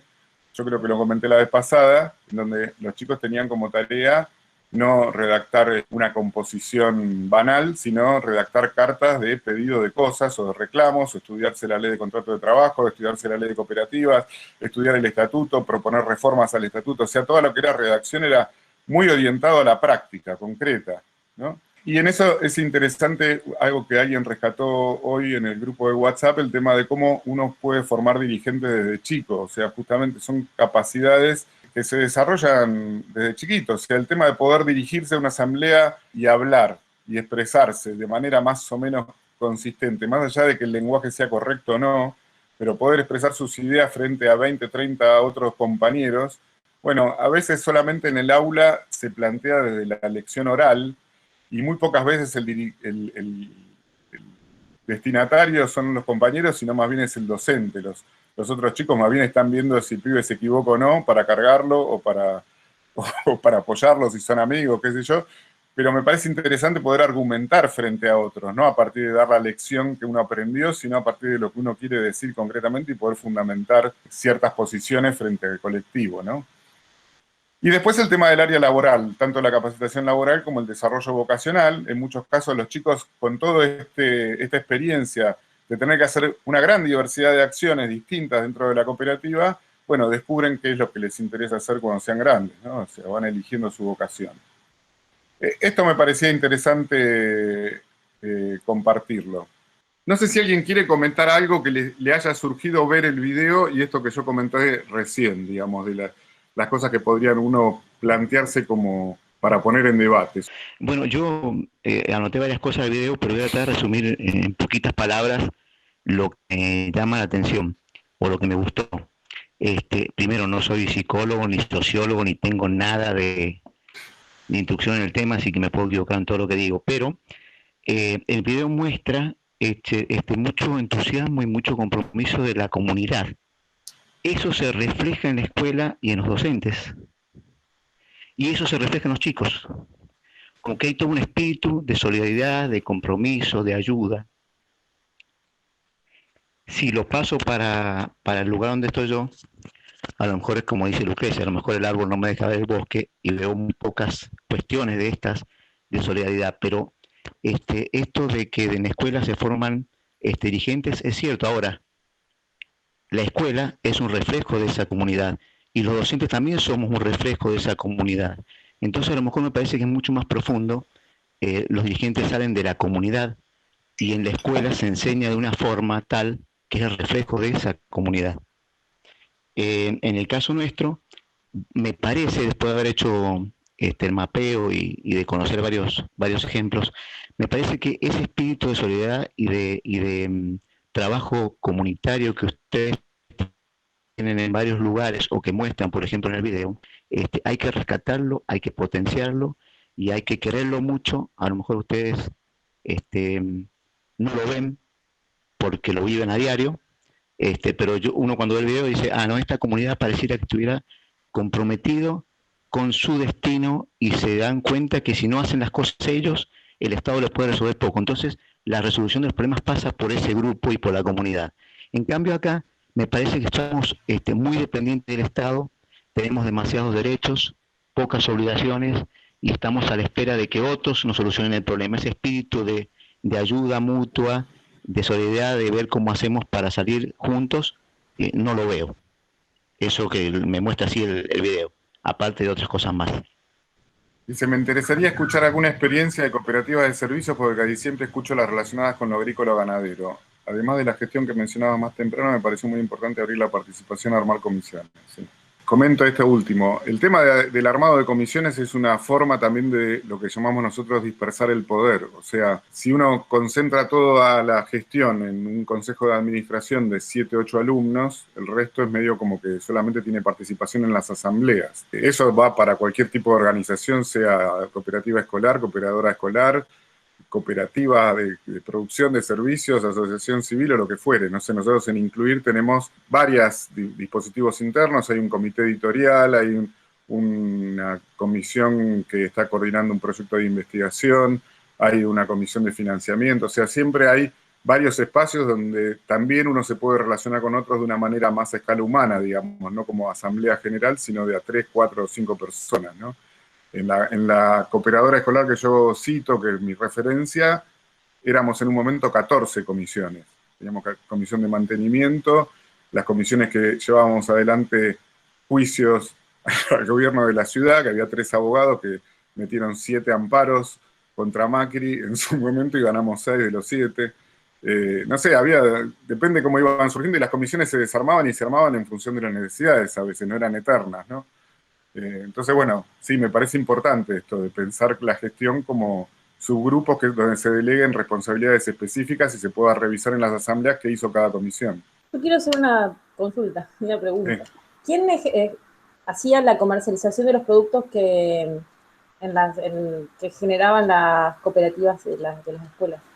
En este caso eran los alumnos con una de las docentes. En general hay toda una cuestión ahí que tiene que ver con lo legal, que es el manejo de dinero, en donde, bueno, hay como una especie de delegación, por decirlo así, legal en un adulto responsable. Pero más allá de eso, los que manejan, se armaban puestos en la puerta de la escuela todos los días con la producción de la granja y con los cacharros de cerámica que hacían los ceniceros, los floreros, qué sé yo, y los chicos mismos vendían su propia producción.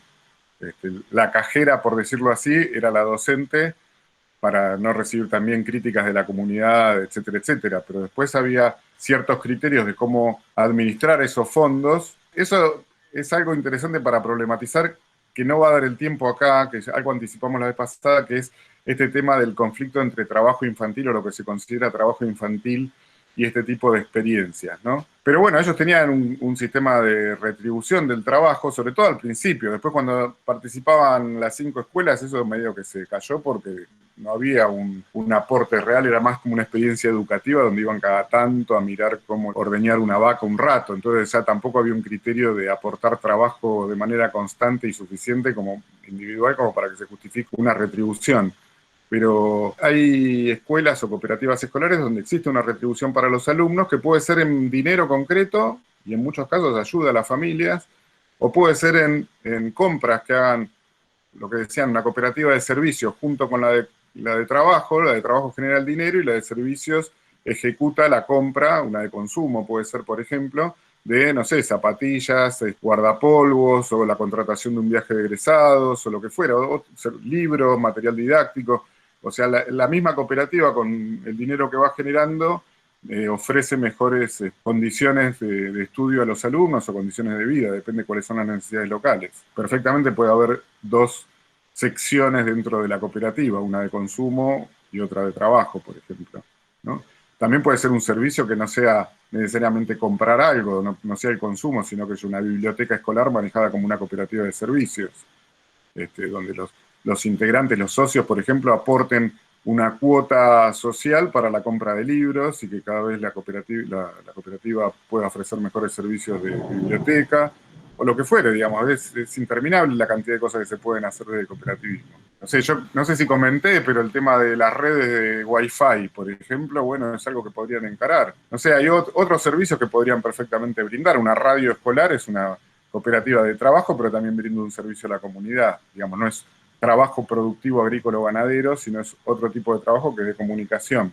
Quizás para lo de trabajo infantil y para otro tema que haya surgido, después voy a ver el editado del video cuando lo esté editando, podemos pensar como temas que queden para la reunión de marzo, de cuando nos volvamos a ver, y quizás se puede llegar a armar alguna comisión de ustedes de 4 o 5 que quieran trabajar el tema y traigan algo como más pensado, ¿no? Esto es algo que nosotros en algunos cursos llamamos baúl de temas, ¿no? Cuando hay veces que uno está trabajando un tema con el aula y surge un tema emergente que no tiene nada que ver con lo que se había planificado, nosotros ponemos un afiche que dice baúl de temas, lo anotamos ahí, y después un grupo trabaja sobre ese tema y lo trabajamos más adelante en otro espacio, digamos, como para que no se desvirtúe el encuentro que se había planificado. Entonces, bueno, Juan y Carla, y queríamos proponerles cantar una canción todos juntos para terminar. Lo que veía era eso, que justamente hemos participado mucho en la conversación, pocos en la conversación, y hay muchos que están dentro de la plataforma ahora. Eso es lo que me llamaba la atención, digo, era para tirarlo. Y por ahí, por el WhatsApp, le tiré todas las cooperativas que tiene Coninagro a nivel nacional, que si ustedes entran en ese link, pueden mirar para si alguna está dentro de su mapeo o no. A lo mejor no la conocen que está, porque por ahí puede pasar, y está bueno que visualicen porque están todas cargadas, o supongo que la mayoría están cargadas en ese mapeo que han hecho desde Coninagro. Por ejemplo, yo acá cerca de mi ciudad tengo una 30 kilómetros que la descubrí con este mapeo, que no sabía que había una. También le pasé una captura de pantalla que desde acá, desde Córdoba, nos están exigiendo cuáles son los estudiantes que están vinculados intermitente y sin vinculación ahora en pandemia. Ahora me llamaba la atención de cuando nos decían qué era lo vinculado, no intermitente, y lo desvinculado. Porque nosotros hemos tenido alguna vinculación de conversaciones con los alumnos, pero no han entregado los trabajos, pero la vinculación existía, digamos. Entonces, bueno, supuestamente lo que nos bajaron desde el ministerio era que el alumno que no ha entregado ningún trabajo estaba desvinculado. Bueno, son estas contradicciones que tenemos en las palabras, ¿no?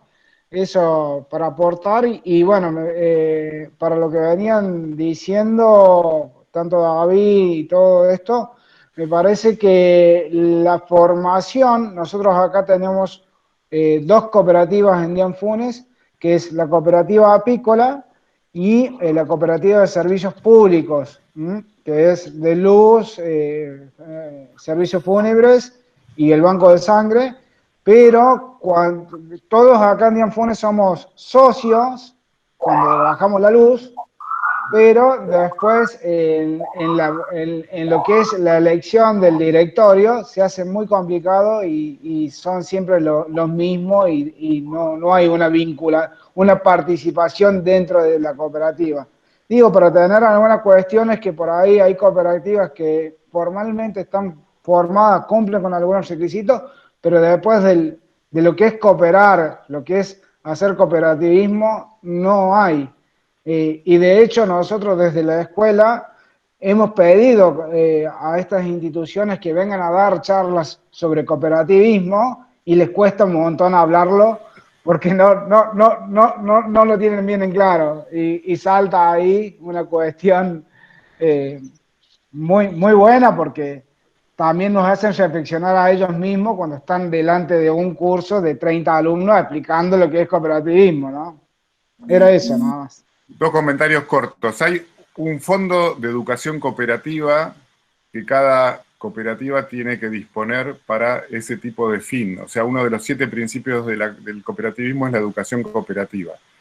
Muchas veces las entidades no saben en qué gastar esa plata, sobre todo si son entidades grandes, porque es un porcentaje del total de lo que facturan. O sea que creo que es el 3% o 4%. Imagínense una cooperativa eléctrica o una agraria grande, es una suma interesante.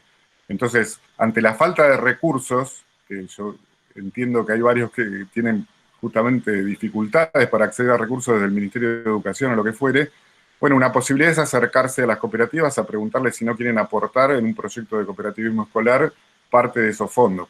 Puede ser que sí, puede ser que no, pero bueno, es una posibilidad. Y después lo otro, Juan, bueno, tenés que dirigirte al síndico de la cooperativa para exigir tus derechos como asociado. Como dijimos antes. O sea, te tienen que avisar de cuándo son las asambleas y te tienen que dejar participar. En general, cuando son muy grandes, hay un sistema de delegados y bueno, hay que ver ahí cómo funciona, ¿no? Carla quería hablar y terminamos. Traten de no irse, así cantamos todos juntos. No, yo en realidad quería consultar, no he tenido mucha participación activa en las reuniones que se han venido dando, por cuestiones de tiempo, también tuve que tirar la toalla, pero por ahí quería sacarme esta duda de cómo habían hecho las cooperativas escolares para hacer que los chicos utilicen dinero o manejen dinero, porque la gran crítica que tuvimos nosotros en nuestra experiencia fue de que hacíamos que los chicos vendan, de que los motivábamos con la plata. Obviamente desde una mirada de alguien que no entiende lo que es el cooperativismo y todo lo que ellos aprendieron en ese transcurso, ¿no? De las responsabilidades, de cuál era el fin común que buscaban. De hecho, el dinero que se recaudaba era para un fin en común que se ponían las organizaciones que conformábamos, que eran pseudo, no eran cooperativas en serio, ¿no? Registradas, pero eran un simulacro de cooperativas para que aprendan cómo gestionar una organización y una empresa agropecuaria en ese sentido. Yo nunca les pude contar mi experiencia porque no tuve tiempo.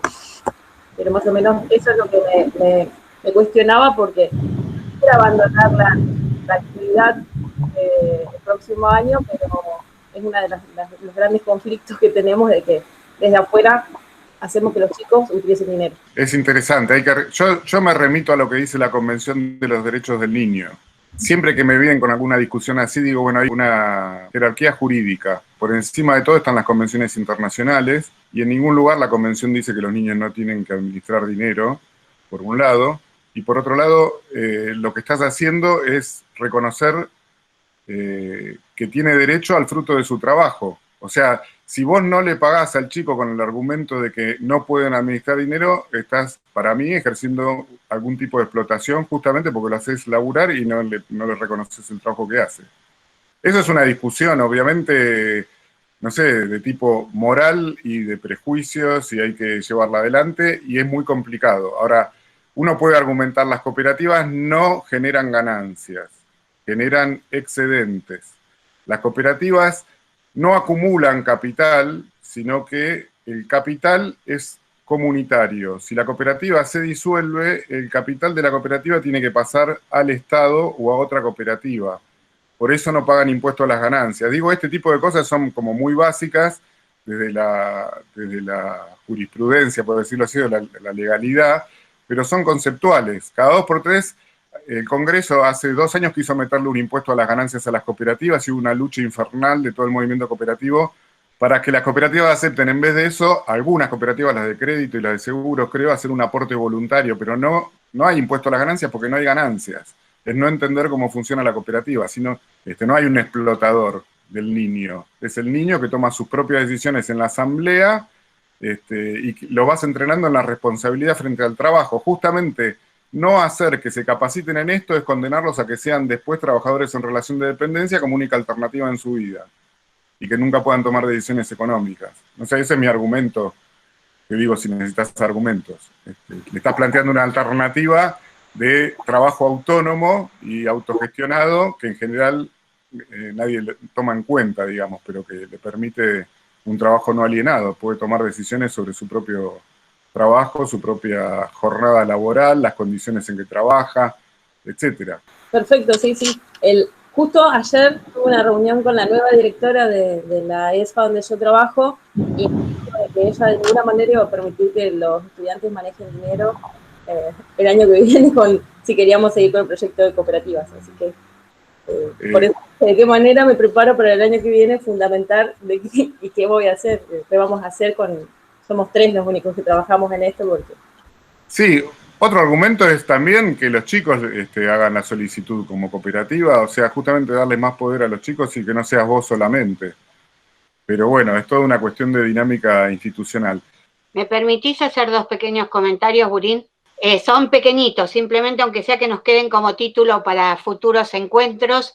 Uno, ya que le dimos tanta importancia hoy y en general al uso de las palabras, en la intervención recién de Juan aparecía una con la que tengo una cruzada personal, que es el tema de bajar, que el ministerio nos baje, que es reconocerle desde las palabras un arriba y un abajo, que me parece lícito en este modo de pensar la pedagogía, cuestionar. No solo para el ministerio, digo, siempre cuando se dice bajar cosas al barrio, o eso es aceptar ponernos en algún lugar. Lo dejo como reflexión posible. Y en la intervención anterior que se hablaba de no esperar tanto del Estado, tener un poco más de decisión o de asumir más obligaciones que derechos, pensar que también hay un modo de incidir en cómo el Estado comparte esos recursos que son de la sociedad, que también en el modo en que llegan esos recursos a cada uno de nosotros o a las agrupaciones comunitarias, también puede haber un modo menos vertical y más participativo. Solo como 2 títulos para seguir pensando. Me encantó la intervención, Silvia.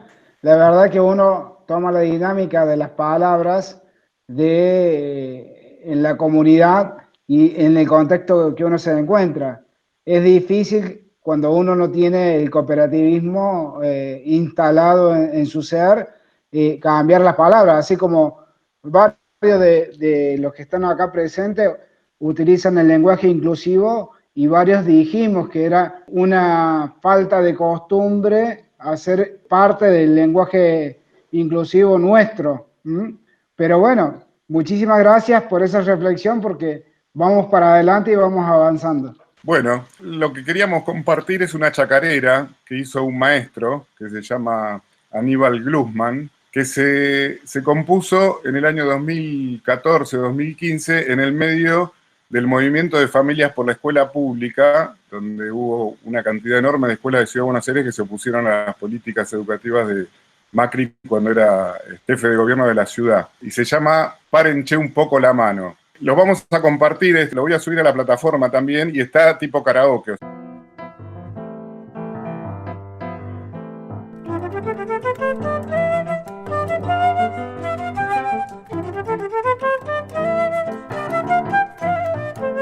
Somos parte de un planeta que tenemos que cuidar.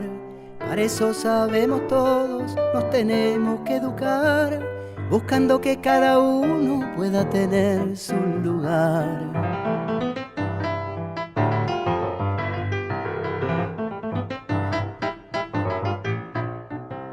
No importa dónde naciste, con cuántas cosas creciste, que viajes en bondi o taxi, ni la pilcha pa' vestirte.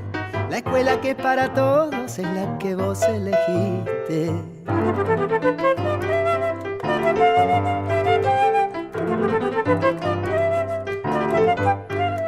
Los maestros que te enseñan, que te cuidan, que te ayudan, así como los doctores que a todos por igual curan, construyen junto a nosotros día a día la hermosura. Y porque si yo le pago a un gobierno pa' que cuide, lo de todos lo liquida, su codicia se lo pide. Párense un poco la mano que la gente no se rinde.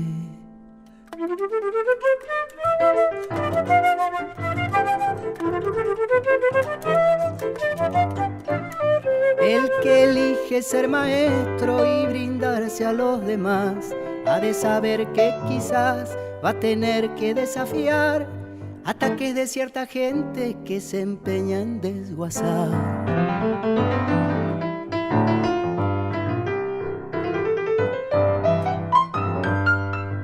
En esta escuela se aprende a escuchar a los demás, a expresar lo que se siente, a conocer la verdad y a saber que somos parte de este mundo al que hay que amar.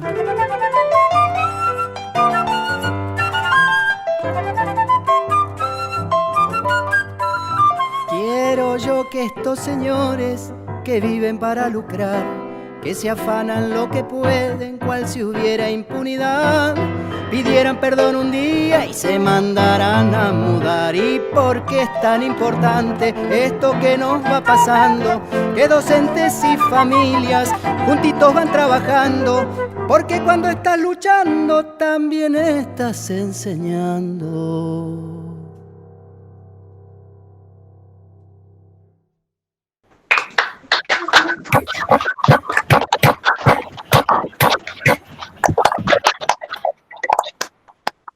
Bueno, ese era, me emociona porque yo estuve ahí filmando eso y estuvo interesante esa lucha. No sé si 2 o 3 que no hablaron hasta ahora nunca quieren aprovechar este momento para decir 2 palabritas de cómo les pareció el curso como una especie de cierre. A los más tímidos, anímense a hablar, porque si van a dirigir una asamblea o coordinarla. Ahí Mariela puso cara de yo me voy a animar. Pero se genera un montón de sensaciones y coincido con lo que hoy decía Lucrecia de recordar un montón de cuestiones que uno las vivenció al principio de la docencia y que con el año, como con el correr del tiempo y de los años, como que se van adelgazando, digo yo, van perdiendo fuerza. Entonces como que esto es un motor para inflar todas estas cuestiones que uno tiene y espera compartirla con los chicos, que van a ser los dirigentes del futuro, van a ser los cooperativistas, ojalá, del futuro. Eso nomás. Gracias. Muy bien. ¿Alguien más?